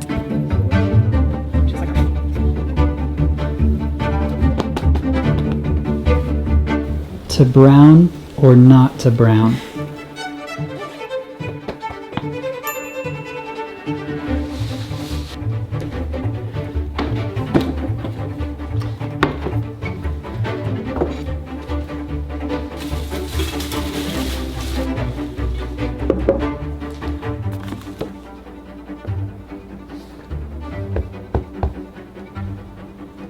Andrea was on track to finish the living room in time, but that didn't account for cleanup time. Just a wee bit of cleanup, maybe.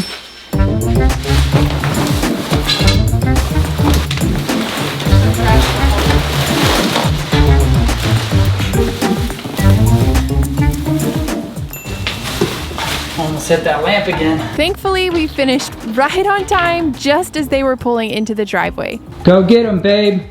Go get him, babe.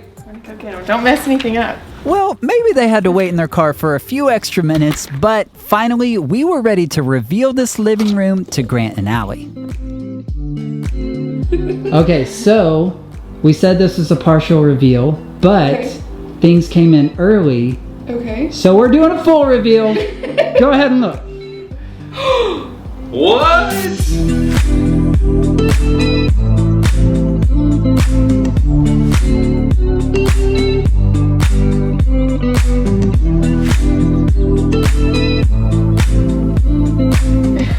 It looks so good.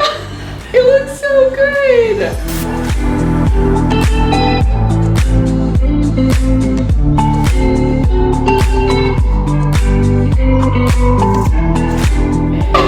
It's so like peaceful looking. I feel like it looks just like the picture I sent you. I was like, okay, I think this is good.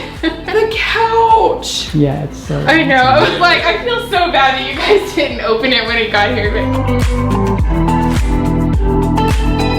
Curtains made the whole room like look so much bigger. I feel like this is the best use of this space. The coffee table. that coffee table is so great.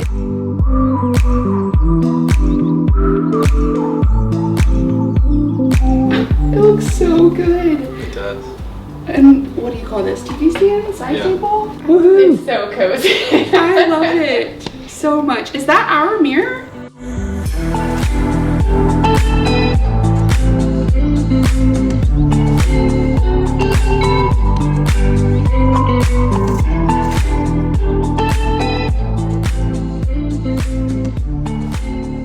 After finishing the living room, it was time to move on to the biggest project in the house, the kitchen. If we're going to give this kitchen a speedy DIY makeover, then we have a lot to get done this week, including building a custom wood table from scratch and painting lots of cabinets. So we'd better get started.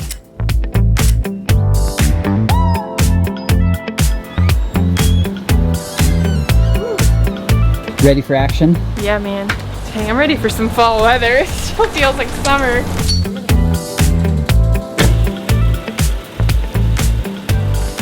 All right, it's a new day, a new week, a new project, which means another trip to Lowe's. So we're headed to Lowe's. So today we're gonna be working on building a custom dining table. So we're gonna be buying materials for that and then hopefully building all of it today. Next we gotta go get the legs. What about the legs? You don't need the legs. When finalizing a design, Andrea often has me hold things in place so she can step back and take a look, but she's rarely quick about it. Can you make a decision quickly? My arms are burning. How high is the table supposed to be? This looks high for a table. Hey, do your calculations later. How high should I? So I just realized that these are more like kitchen island legs, so they're too tall. I was holding it up and going, that looks too tall for a kitchen table, so we're gonna go back and get shorter legs. Thankfully, we found legs that were the right height, but we ran into another little problem. There's only 3 of these legs. So what's the solution? Well, we have another Lowe's in town. I'm gonna check online and see if they have these. While she's looking online, I'm gonna go ask somebody and see if they have a 4th leg. I mean, they have 3 legs. Come on, man. Or of these by chance, there's 3. We need 4. So since we have 5. But good news for us, our boy was able to come through. Awesome. Thank you so much. Yeah, no problem. Appreciate that. Yeah. Hang on, a song just came on that I really love.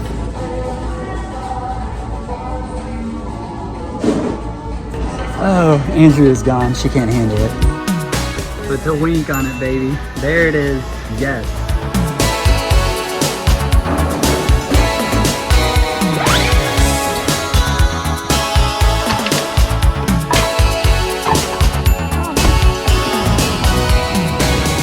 Next, we need to head back over to Grant and Allie's house because I realized I left my saw over there last time. We ran out of time and we were going straight from there to pick up our kids, and so the saw stayed and it's still there. You wanna go get the saw for me? Sure, darling. Oh, thanks, babe.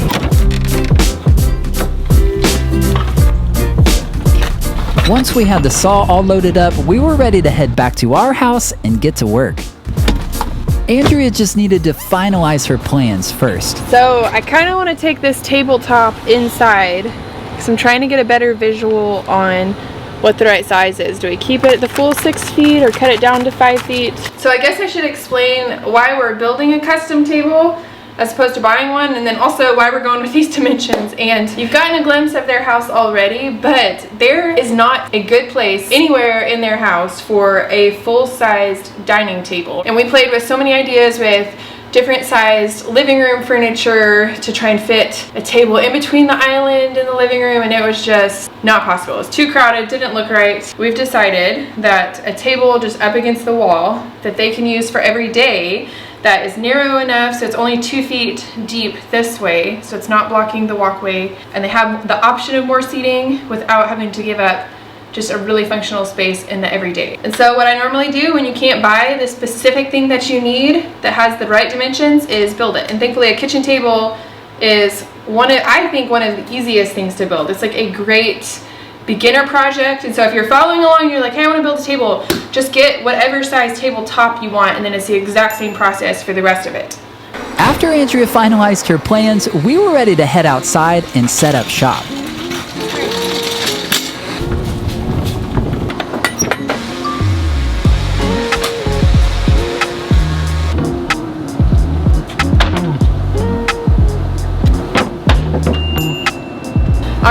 We've got our workspace all set up. I've got all my materials. We are ready to start building. So first I need to figure out some measurements so we can make a few cuts, but like I said, really this is an incredibly simple build. So obviously I'm gonna have a leg in each corner, and then I've got these 1x3s that are gonna stretch in between. So I need to figure out how long I want this to be. So then at first I need to figure out how much of a gap I want between my leg and the edge of the table so that I can figure out this length. So I decided that I want my legs to have just a 1/2 inch gap between the edge of the leg and the edge of the table, and then this part will go a little bit further in. But then to find the length for this, I subtracted 2.75, which is my width of my leg here, times 2, minus another inch, because that's 1/2 inch on each end, 65.5 inches, because my table is 6 feet long, or 72 inches. Once I figured out the correct length for all of my 1x3 boards, I used my miter saw to make all of my cuts.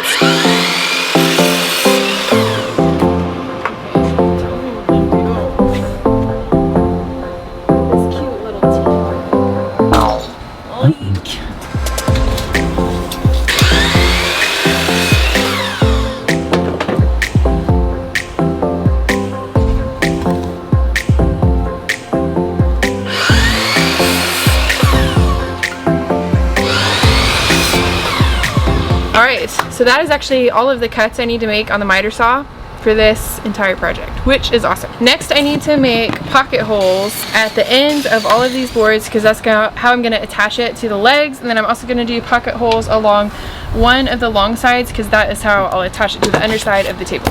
And as much as Andrea was confident that this was a really simple build, it was starting to feel a lot more complicated to me.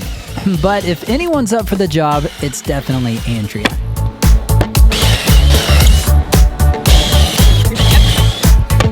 I don't know if I need to stand this one up. I don't think I'm gonna have to move the tent. It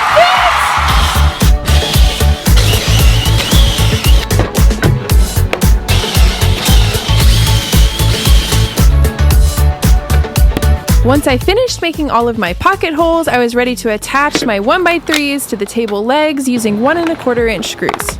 Before screwing the 1x3s in place, I applied a little bit of wood glue.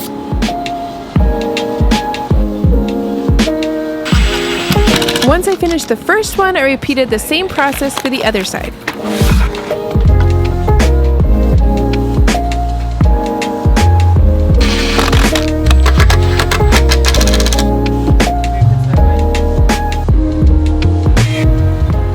If you followed this channel for any amount of time, you know that Andrea has a real knack for building custom furniture. And though the process is often tedious and time-consuming, I love seeing Andrea in her element. Because in my mind, this girl's a true artisan.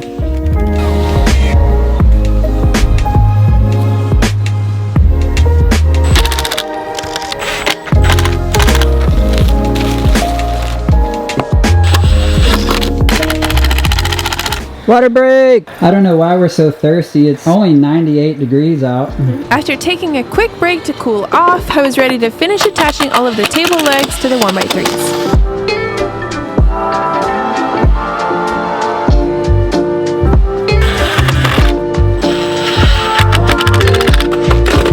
Alright, this part is all assembled. Now I just need to get it centered on the tabletop so I can attach it to the tabletop. Alright, that's it. Table's assembled. Boom, baby. Now we just need to turn this thing over, probably on the ground. Ooh! Oh, it's so cute. Look at it. We got a table, folks. Alright, the table is all assembled. Next up is sanding. I used my random orbital sander to give the entire table a light sanding just to knock down any rough spots and get it ready for stain.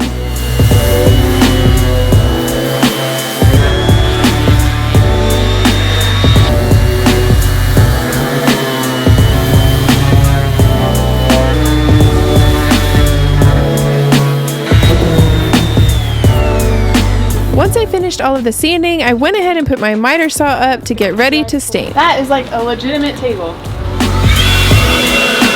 Next, I blew the table off with our leaf blower and then grabbed a drop cloth out of the garage so I didn't get stain on our driveway. Alright, we are all set up and ready for stain, and I'm going to use the same General Finishes gel stain in the color Antique Walnut. It's the one that I used for the butcher block in the laundry room, so it'll tie in nicely, and I already know I like this color, so. You're getting smart, wearing gloves now? We're getting family pictures tomorrow. I can't have brown fingernails. Oh, that's tomorrow. This is one of the only gel stains that I've used that I actually like, and I particularly like using it on a project like this where I have multiple different kinds of wood because it really helps to even them out and make them all look very similar, if not exactly the same.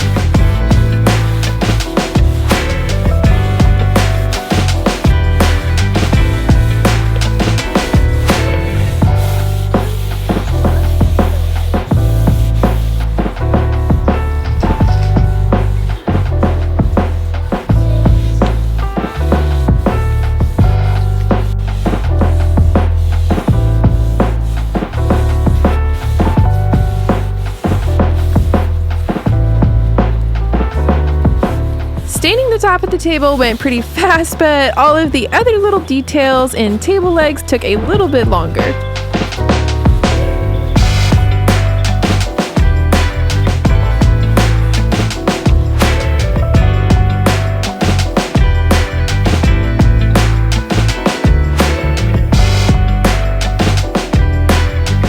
Finally, after a little more time than I anticipated, I was finished staining this table and it was looking so good. Now we gotta let this dry for a really long time and then we'll do top coats. It looks like a little antique table. I like it. I like you.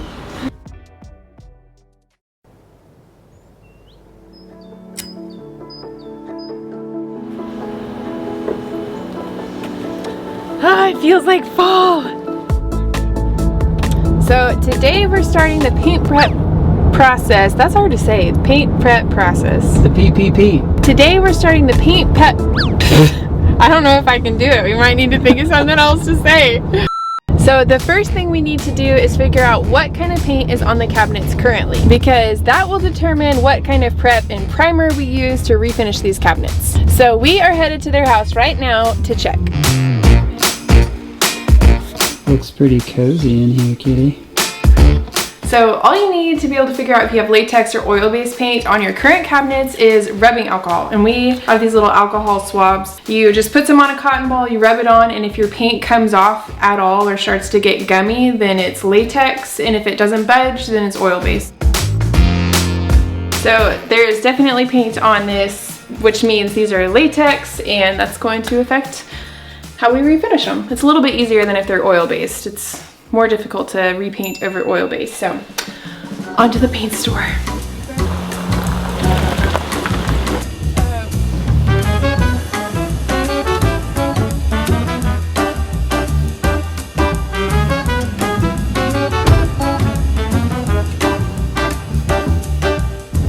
All right, while they're mixing the paint, we decided to run home, change into paint clothes, and now we are heading to Lowe's to get a few things that we need for painting. The parking lot is wet. Huh? This is so close to our house. Did it seriously rain? Oh, it's What? Miranda! I know you.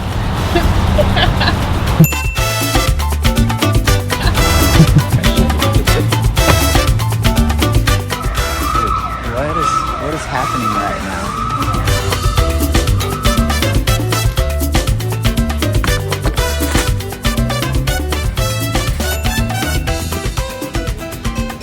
All right, so we got all the paint supplies we need. The paint store called, said the paint is ready, so we are gonna go back and pick that up.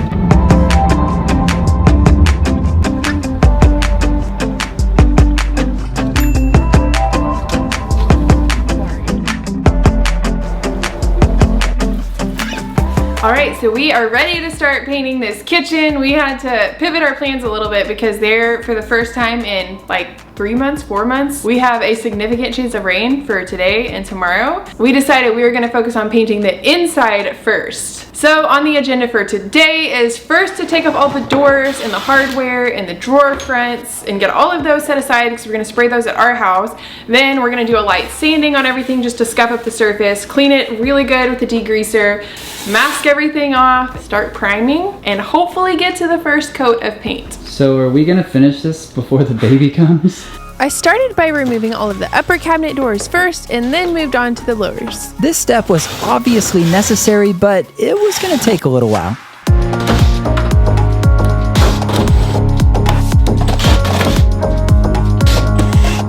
If you've ever painted cabinets before, you know it's basically like running a marathon. And taking off these cabinet doors is like mile 1 of a very long journey. All the baby stuff.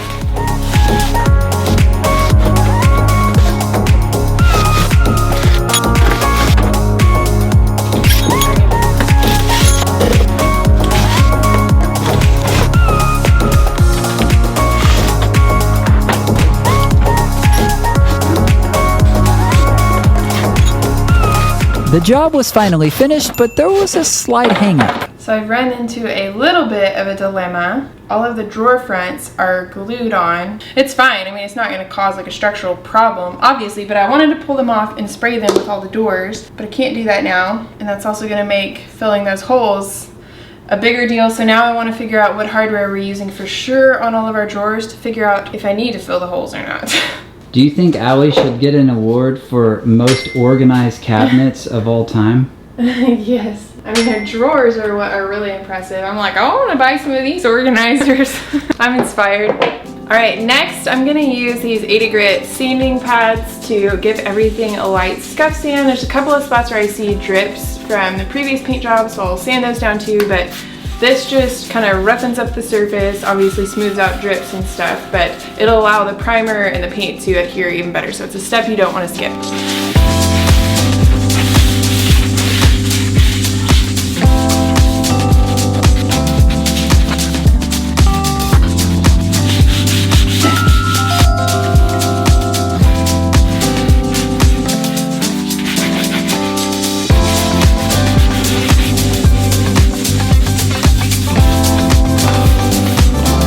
Sanding was taking quite a while, and so I enlisted Dean's help to get the job done. All right, next I'm gonna give everything a really good cleaning, and I like Crud Cutter, just different TSP substitutes. TSP is great, except you have to get it off completely, so it's a little risky because it can ruin your finish if you don't get it clean. But this, any kind of good degreaser to get any oil, grease, food, hand stains, anything off of your cabinets, especially in a kitchen. They're gonna be dirty even if you're a really clean person. So you have to clean it good.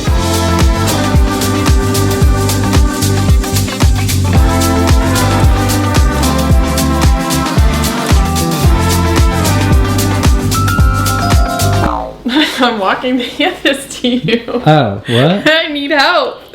We got a lot to do. Once again, this was taking forever, and so I asked Dean if he would put down the camera and come help me.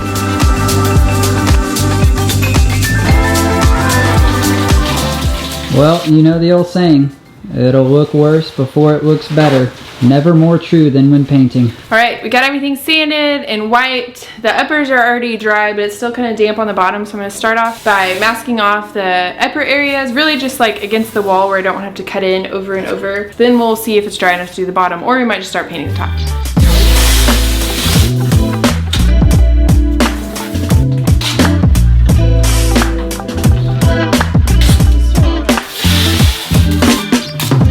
All right, the lower is already dry, so I'm gonna go ahead and tape off that as well, and along like the floor and everything.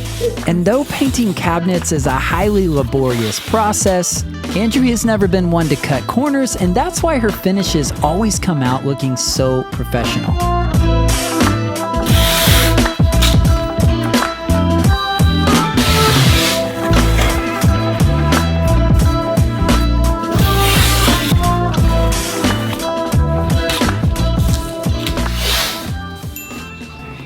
All right, we're done with all the masking off, so we are ready to prime. So I'm using Benjamin Moore Sticks Primer. It's just a good bonding primer, and I'll be using a combination of a foam roller as well as a brush to get into some of the harder to reach places. And we did do the test, if you remember, and these are latex cabinets, and so some people will say you don't need to prime, but you should always prime. You should always prime cabinets.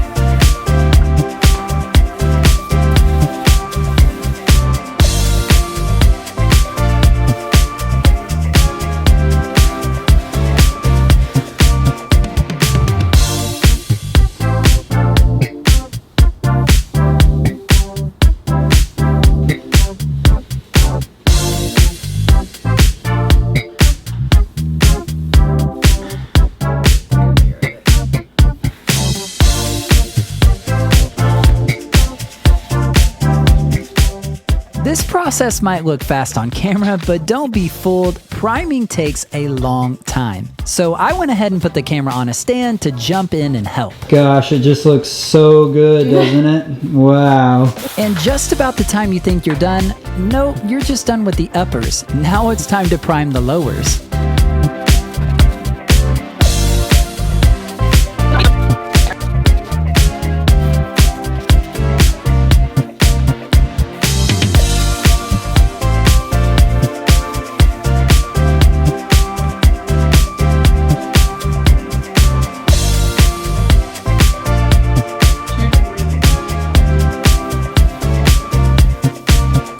Priming the cabinets definitely took a good bit of time, but like I said earlier, if you're going to be doing all the work of refinishing your cabinets, you want your finish to last, and so it is 100% worth it to prime them.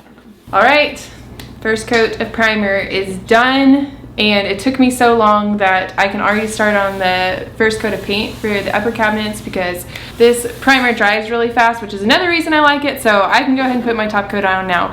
And I will say I'm using Benjamin Moore Advanced Paint, which I have used in the past, and I absolutely love it because I think out of any paint that I have used, it gives the most perfect smooth finish.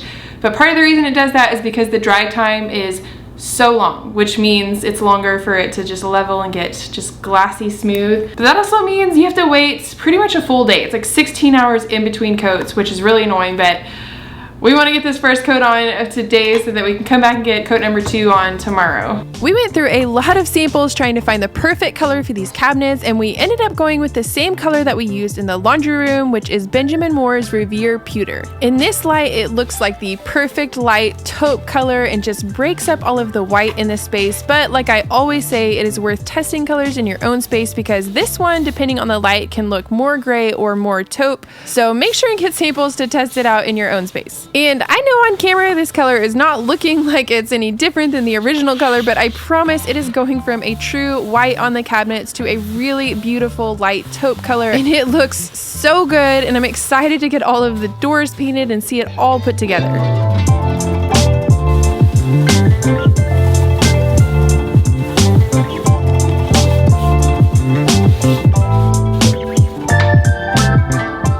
When it comes to to painting cabinets, there is really no way around it. It is just a ton of work, and each one of these coats took me almost 3 hours. But having painted several kitchens in the past, I have learned that the work is well worth it, and the payout in the end is incredible.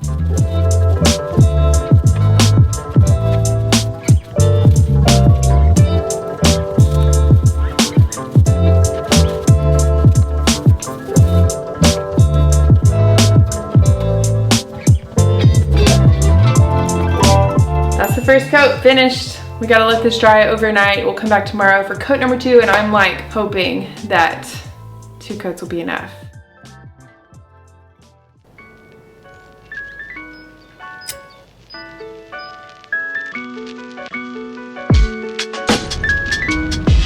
All right, it's the next day. Everything is dried and we're ready to start on coat number 2 for all of the cabinet boxes. And if you've ever painted cabinets before, then you may recognize this as the point in the process in which your arms are burning, your back is aching, your body's tired, but you press on anyways because you know the end result will be worth it.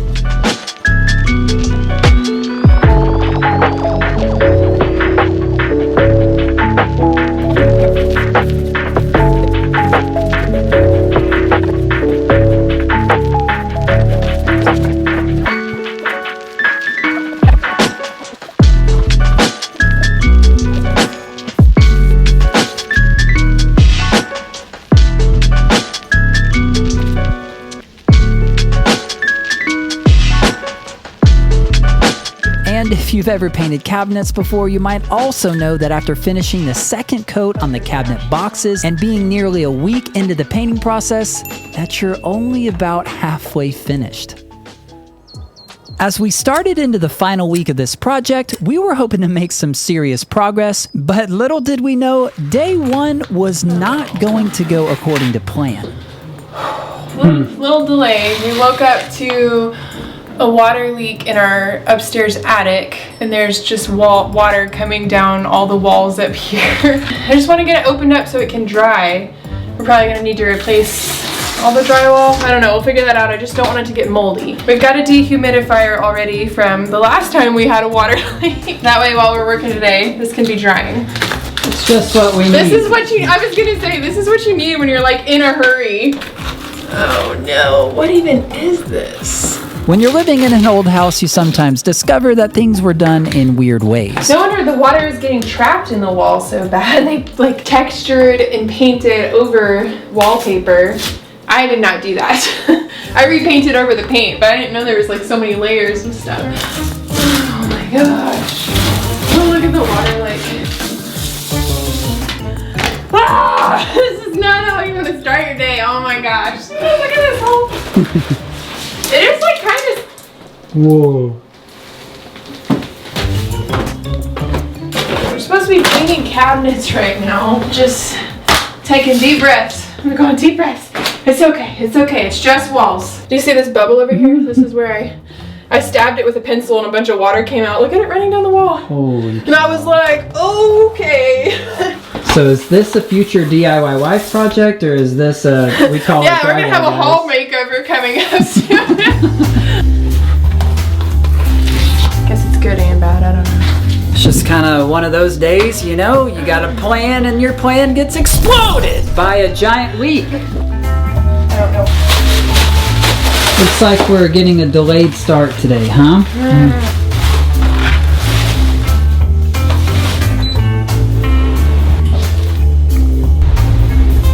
At least we caught it now.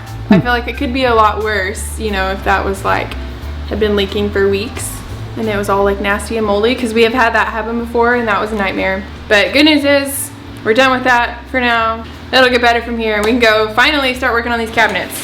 Are we ready? We're like, if we look a little bit like defeated today, now you know why.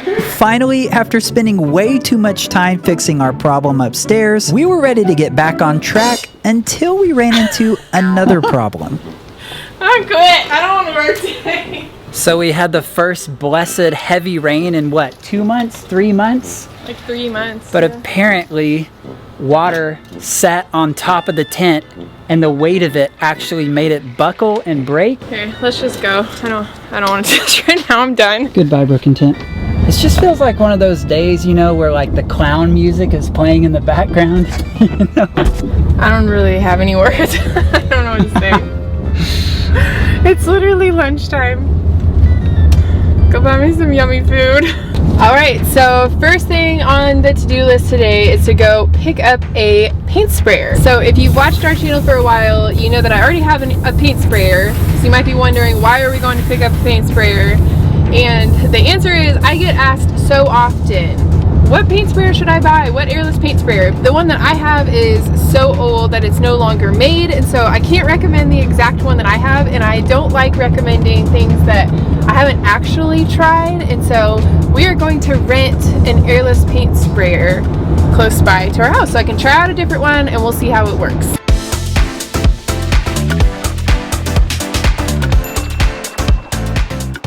Alright, we got the paint sprayer. Next we're heading over to Grant & Alloys to pick up all of the cabinet doors and then take them to our house to spray them. Hey, Kiki. Babe, no way. Big kitty. There's another kitty. Does this mean you want a little kitty, Liz? Hey, come on. It's just a scratch behind the ears. Don't play games with my heart. Next, we loaded up all the cabinets into the van to get them ready for their appointment at the cabinet salon.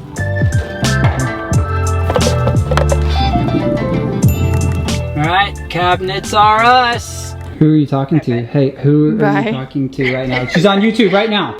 When's your sister gonna start her YouTube channel, huh? I don't know. Speaking of, look, she does the coolest furniture. Like, look at this. Can you see this? Dude, when is she starting her YouTube channel? She's really good.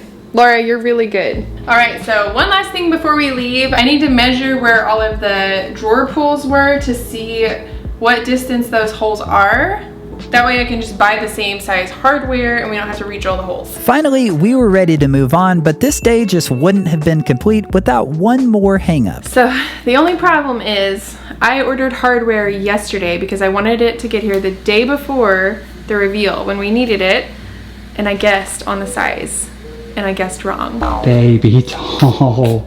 And it'll get here a day later, which means doing the reveal a day later. But you know what? After our day, we might need that extra day, so. That's true. It's okay, it's okay. We're gonna reveal it sometime. You know, sometime before this baby comes, right? I'm like, deep breaths. I need to just like not think about what my house looks like right now. Oh no, what even is this? Holy mackerel, that's not good. I'm really trying to not stress. I'm not making this up for you two. I need you to go get me some good food. I feel like that's what I need. You have never been more attractive than you are right now. All right, well, we need to get the rest of our paint and materials out of here and go head to our house and start painting these cabinets.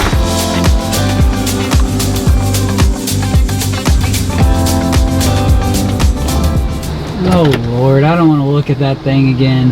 All right, while Andrea's making lunch, well, I guess breakfast for lunch, my job is to try and get this thing cleaned up and see how that goes. This tent was not working with me, so I had to give it the monkey business. I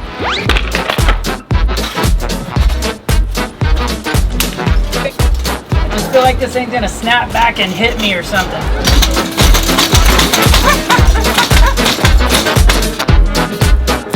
But in the end, I really just kind of had to admit defeat.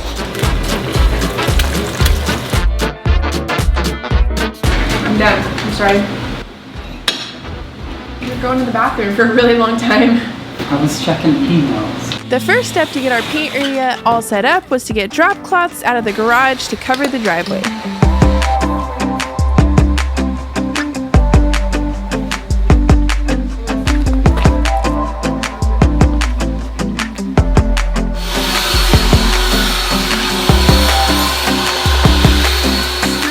Then we were ready to unload all the cabinet doors and lay them out.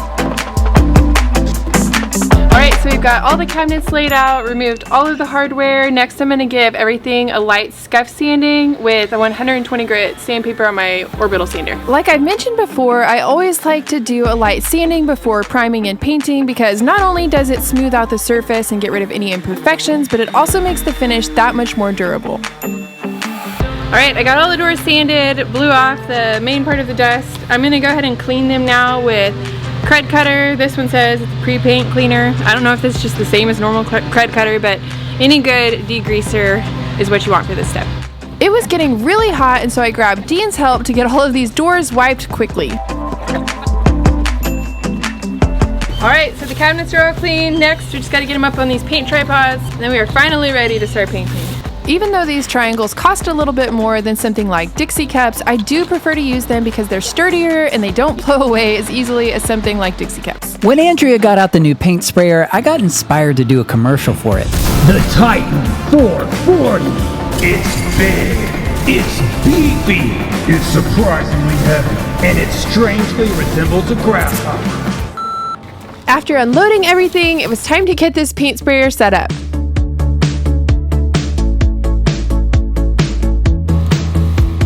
Well, you're an annoying little guy, aren't you? Alright, got this thing all ready. We are ready to prime. I'm using the same primer that I used on all of the cabinet boxes, which is Benjamin Moore's Sticks Primer. This is a great bonding primer and it's water-based, so cleanup in my paint sprayer is a lot easier. The color we chose for the cabinets is Benjamin Moore's Revere Pewter, which is a beautiful light taupe color which will help to break up all of the white but still look really elegant and timeless. And if you've been following along in this series, this is the same color that we used on the laundry room cabinets. Alright, the first coat of primer on the front is dry, so I'm going to flip them all over and do the first coat of primer on the back of all of these.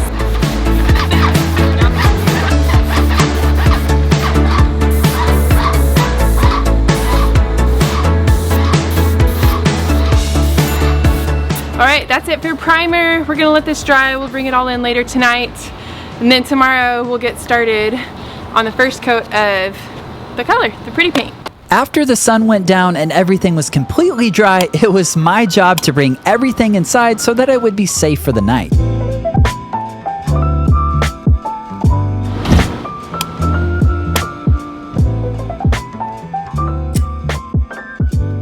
And then early the next morning, Andrea got the paint sprayer ready and we got everything back out to start painting the first coat of paint. All right, so we got everything set up again and we're ready to start on the actual cabinet color. I'm gonna start with the coat on the back of the cabinet doors first because then when I flip it over, just in case any of the little tripods stick, which they usually don't, but even if they do, it's on the back of the cabinet. It's not as big of a deal because you really want that perfect finish on the front of your doors.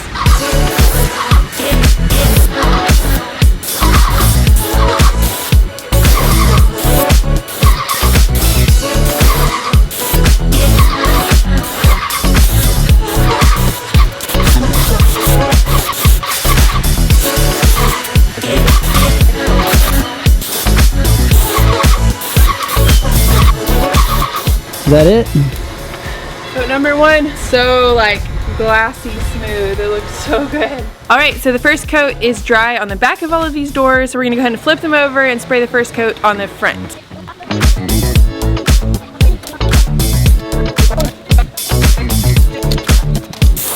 The paint was going on beautifully and progress was coming along nicely until the wind decided to cause some issues. Oh no! Shoot!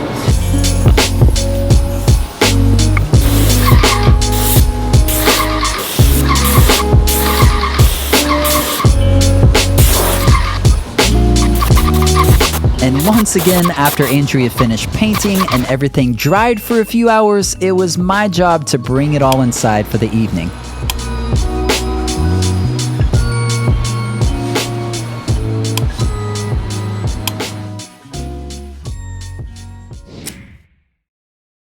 All right, reveal day is tomorrow and we have a lot to do. First thing we're gonna do is get all of the cabinet doors ready for their final coat, and I need to do a really light sanding just to get any little pieces of dust that blew on, just a couple of them really, and then we'll spray on that final coat.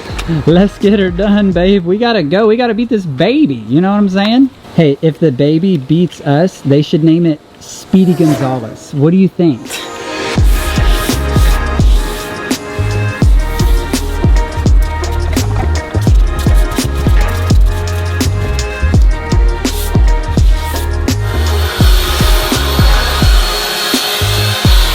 All right, I got them all lightly sanded. I'm gonna go ahead and wipe them off. Even though I blew everything off, there's still that fine sanding dust can kind of stick, and so I've got a microfiber rag. I'm just gonna quickly wipe them off, and then we'll be ready to paint.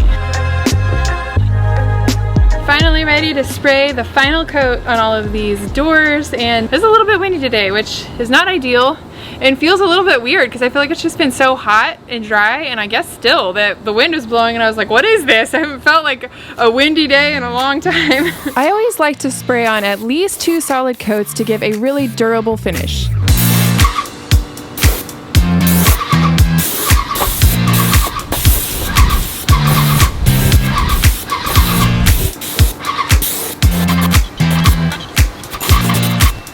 Alright, got the final coat on, and while that dries, I realized I never did put a top coat on the dining table that we built, and so we're going to pull that out and get the first coat of top coat on it.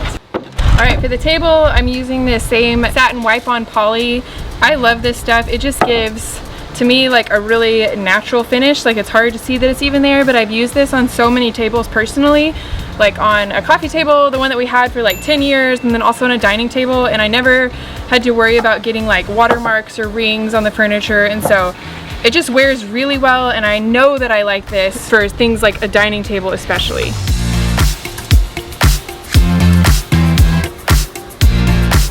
In the sun.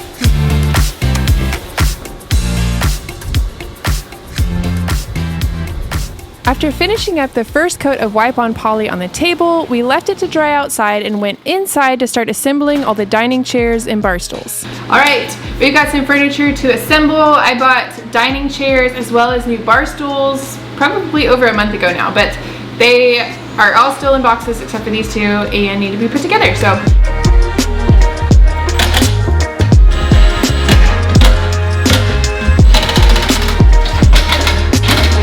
After I assembled the first chair, I repeated the same process for the other 3. I feel smarter assembling at the table and I'm not on the floor, but that's really just because I hurt my back on the floor last week.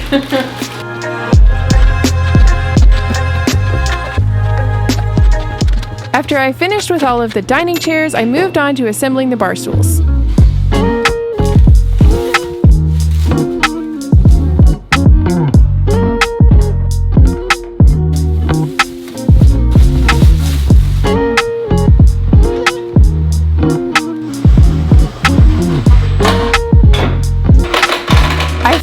Darker wood stain bar stools at Target, and I have used the chair version of these before, so I already knew that they were solid, and to me these look a lot more expensive than they actually are.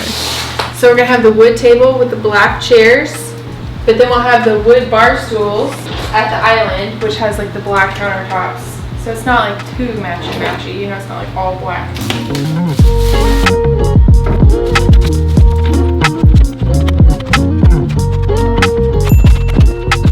Alright, so I put together all of the chairs. Well, I put together 2 bar stools because we need to go measure to see if we can fit 3 bar stools, and if we can, I have a 3rd one that we can put together. And on the way over to their house, we decided to go ahead and grab lunch, and Andrea couldn't help herself and had to do another one of her lame jokes. Yeah, baby. Oh shoot, it's not recording. I'm an idiot. Do it again. What's your deal? I have real tears in my eyes from laughing so hard. I should have kept it rolling because Dean got all the way back out and then stood there saying hit the button, but I was laughing so hard that I couldn't get the words out saying I'm just kidding. After lunch, we made a stop by their house so I could measure out where the dining table would go and get a better idea of how big I wanted the gallery wall to be. I also grabbed a few of their picture frames just so I had some options to choose from when trying to put together the gallery wall. After getting measurements, we made a quick trip to Target to get all of the last-minute items I needed to finish off this kitchen.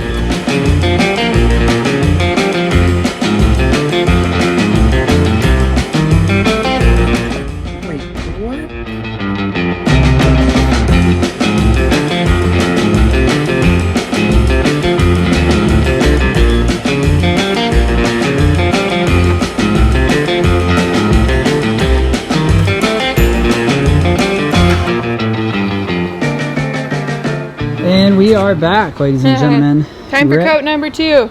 So before I do a second coat of the wipe on poly, I'm gonna do a light sanding with 220 grit sandpaper. The first coat always feels a little bit rough. I feel like it catches little pieces of, I don't know, just the grain and stuff, and so this really gets it smooth, and then the next one is when the table starts feeling really nice and smooth.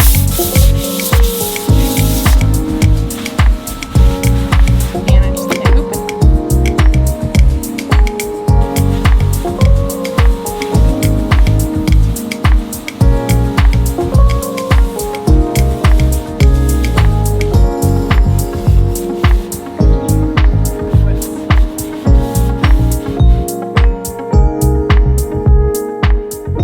That night, we did one final coat of wipe-on poly so the table could be ready for the big reveal the next day. Look how good it matches the bar stools. Whew, it's the night before. Tomorrow is the big day. So we're burning the midnight oil.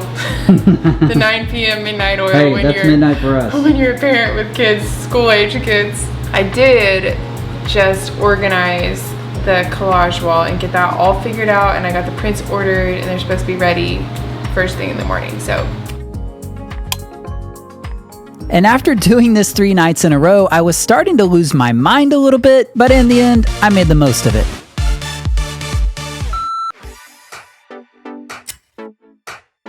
all right, it's reveal day and we have so many things to get done today. The first thing on the to-do list is Dean is gonna go pick up the prints that I ordered last night at Walgreens. All right, we are headed to Walgreens to pick up the prints. And of course, on a day like today, you gotta have your reveal day accomplished, right? Yeah, brother! Reveal days are always a whirlwind, so often Andrew and I have to split up to get everything done. All right, now I'm ready to start framing all of these prints, and I'm feeling really proud of myself because I ended up using all frames that I already had on hand. So we're keeping this super budget friendly. And then I printed these at Walgreens for, I think it was $34 for all of my prints, which is great because it's gonna look good now, but I also want Allie to have the option of switching out the artwork for either family photos if they want, or just artwork that's more meaningful. But this is a great budget option that's gonna look good too right now.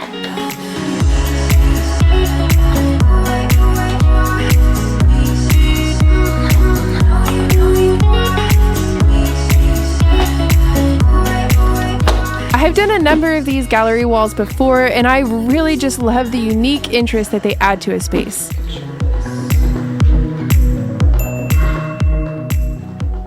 All right, so next we need to load up furniture to the car and start taking it over to the Roberts house. And again, it's reveal day, so we had to divide our efforts, and me and Asher took all the furniture over to the Roberts while Andrea kept working on other tasks. What are you doing in here? You silly goose. The real test?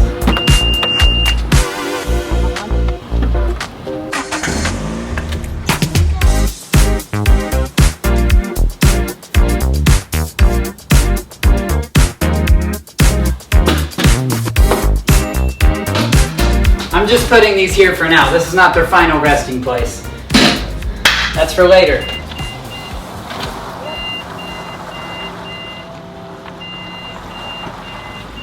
Asherman, we've been working hard. It's almost 12 o'clock. I think we've earned a good lunch. How about you? Yes. I say, how about we go to Chick-fil-A? Yes.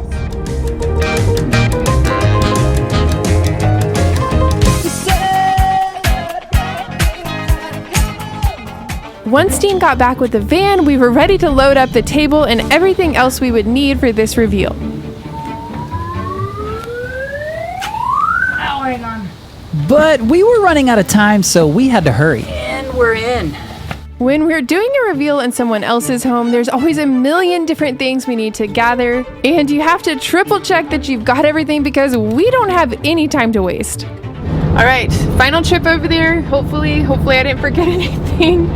We are like for real running out of time. I just looked at the clock and it's like a whole hour later than I thought it was. I honestly for real don't know if we're gonna be able to finish this before we have to get the kids. Let's get her done.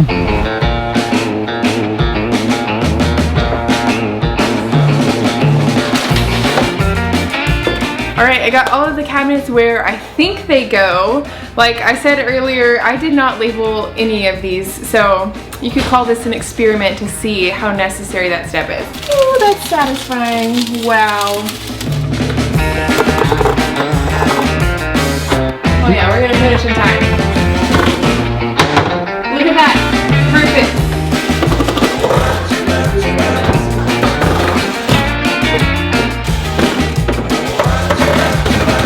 Painting kitchen cabinets is always so much work, but now that I'm at the part where I actually get to put all the doors back on, it seems 100% worth it because these cabinets are looking incredible. Your hardware, madam. Thanks. Once I finished reattaching all of the doors, it was time to start installing the new hardware. I love getting to put the new hardware on, and I've heard it said before that hardware is like jewelry for a kitchen, and it is so true. It's just the finishing touch that really brings everything together. I found this hardware on Amazon and it was actually relatively affordable, but I love the antique brass and this really rich warmth that it brings to the space.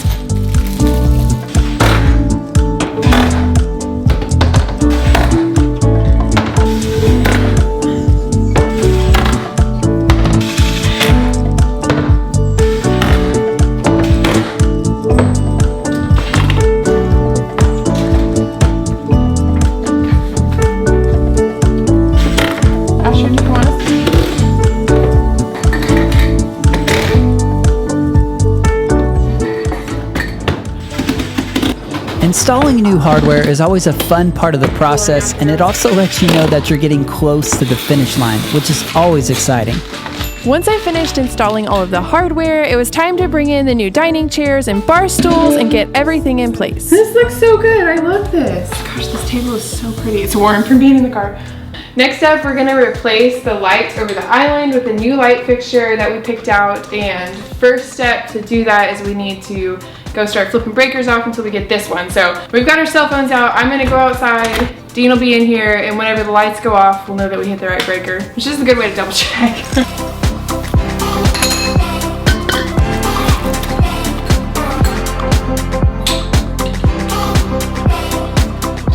This light thankfully ended up being really easy to put together. Before I could install the new light, we needed to remove the existing light fixture. This should have been a relatively simple process, but it was giving me quite a bit of trouble. Screw never ends!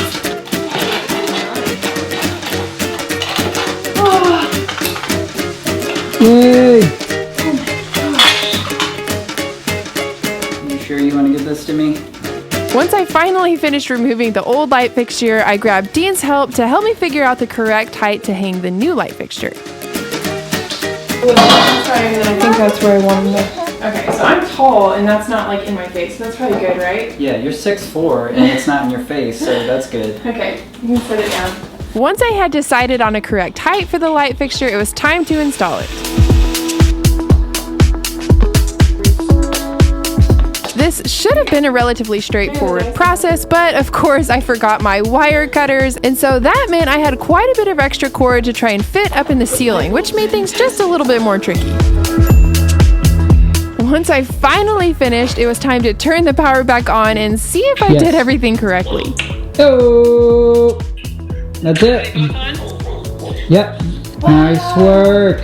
Wow, it looks so different with those up. That's crazy. All right, so next up, collage wall. I did take a picture of my frames all laid out, and I left space for the light switch that's on the wall. I kind of was going off of memory on where it was placed, so hopefully I'm gonna compare it to my picture and see if the placement looks right. I don't do any fancy tricks of like hanging, you know, like the paper and stuff on the wall first. I just get my one main center piece that's at the right height, and then I just start piecing them around that. That's kind of my methodology. So you'll just see me start with the main big frame first. So this is how I hang pictures, is I put my finger on where the nail needs to go, and then I hold it up where I want it and set that down.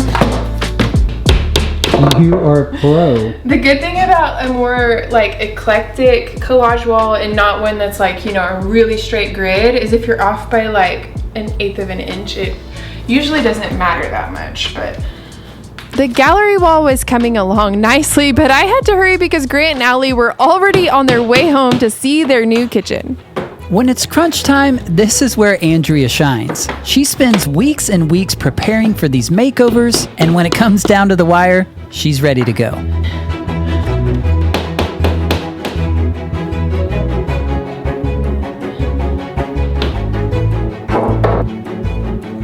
But this is looking so good. I'm so glad we almost didn't do this because it was such a last minute decision with everything else. It just felt a little bit overwhelming trying to figure out what to do on this wall, but good job, Dean. Dean was like, no, you gotta do it. Do the gallery wall. Thanks, babe. You're welcome.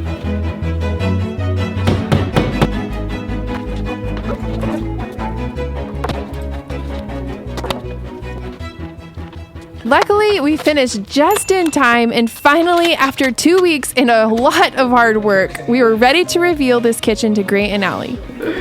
All right, you can open your eyes in 3, 2, 1.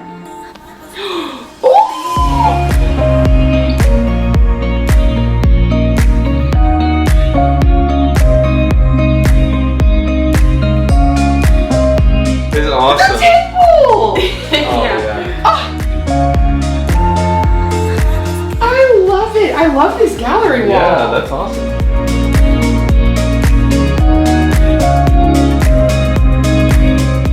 This is a perfect size. And the chair. I love it. Yeah, the bar stool. It looks so good.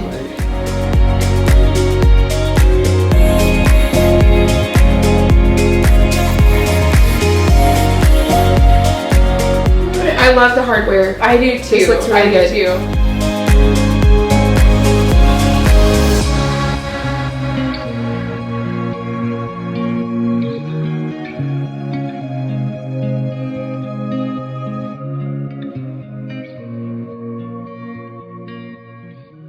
Well, how incredible does this kitchen look? And I just love the way it fits in with the whole house design. It's so beautiful. Yeah, I love the way the kitchen turned out, and I really do. I agree. It just goes with the rest of their house. Like, not only does it tie into the laundry room, of course, because you use the same paint color, but it ties in with the living room perfectly. And I feel like that open space just flows together and it fits their style perfectly, which honestly, that's what we were going for, and that's what we want in the end. One part I really love that I wasn't honestly expecting to be such a highlight for me was the dining table and the gallery wall, which happened because of you. I was perfectly okay just going, you know what, we don't have time. The wall's gonna be blank and it is what it is. But Dean said, you can do it. Just do a gallery wall there, that would look great. And so we made it happen, and I am so happy we did. Like, it looks so good. And I have to say, one of my favorite parts is the drawer pulls. Those are so Those are fun. beautiful.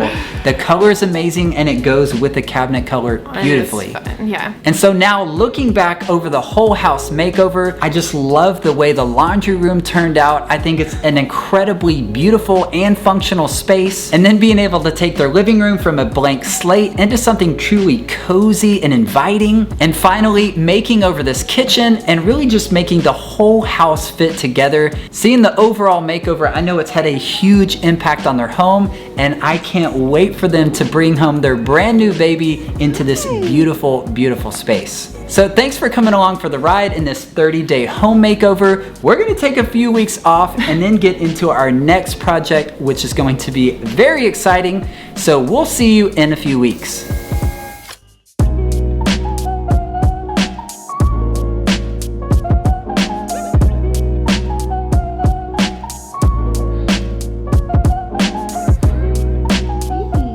All right, Grant, could you cry a little bit? Yeah. Oh my God. Kitty, look at this beautiful stained custom shelf just for you. All right, let's see if I can figure out how to get this camera back on the tripod. Hopefully we're not about to show us breaking this camera. Look, it's just, dude, I can't say laundry room. All right, ready? I want to punch you. What you got? Wow, that's good. You've been working on a masterpiece like Mommy's been working on a masterpiece, huh? Look. I love it. Good job, babe. If you open your mouth when you paint, it helps. I can find myself going, Just don't eat that paint. Do you think we're gonna make it before the baby comes? I think so, yes.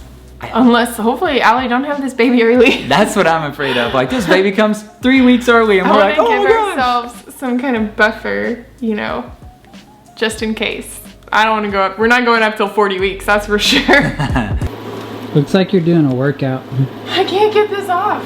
Just filming up our nose, up my nose. Took the liberty of going ahead and clearing the space while you took a smoke break. I'm just kidding. Dean doesn't smoke.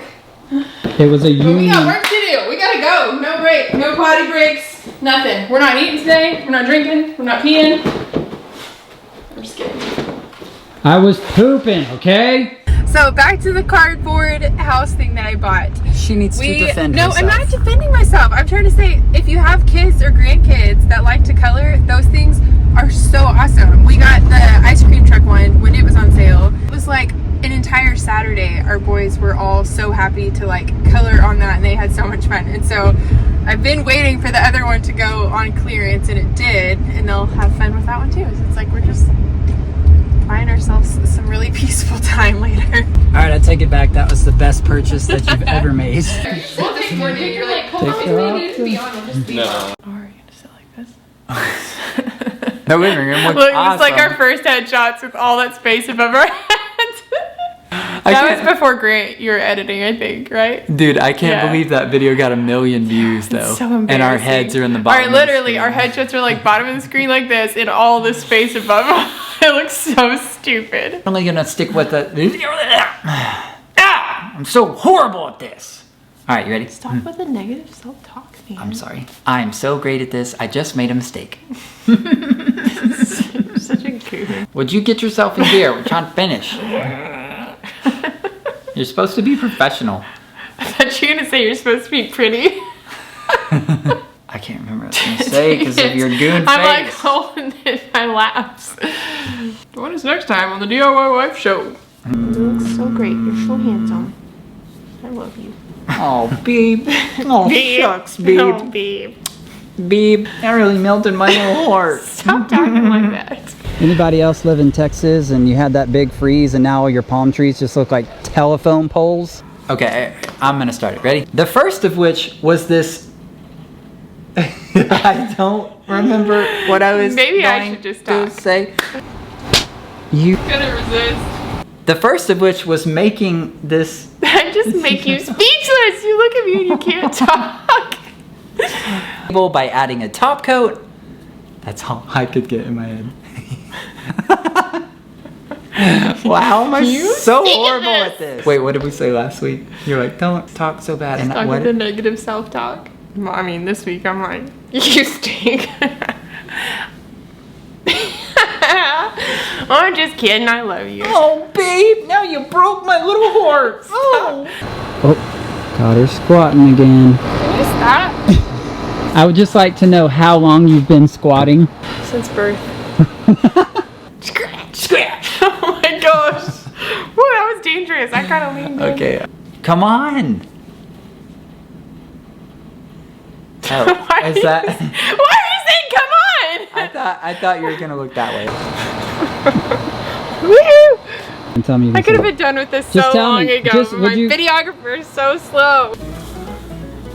Close your mouth a little bit. Yep. Oh shoot, I thought you were going to the one below it. Stop it! Fill that water up. It's exciting. Color cabinets. Sorry. I don't know what I'm saying. Hey, this is hard. You people think it's easy. It's hard. It's super hard. What's going on now? Just waiting on my peeing husband. I'm my peeing husband. Pickle boy. We've all got to use the bathroom sometimes, okay? Yeah, I just got that on film. Not even kidding. He's really fascinated by what you're doing. He's watching me craft. He's like, wow, I love crafting. Our oldest, she saw this last night and she thought this was like the stock photo that they sell in the frame. Nice. They're so cute. Shoot, man. They found me. They're after me. Dude, bro.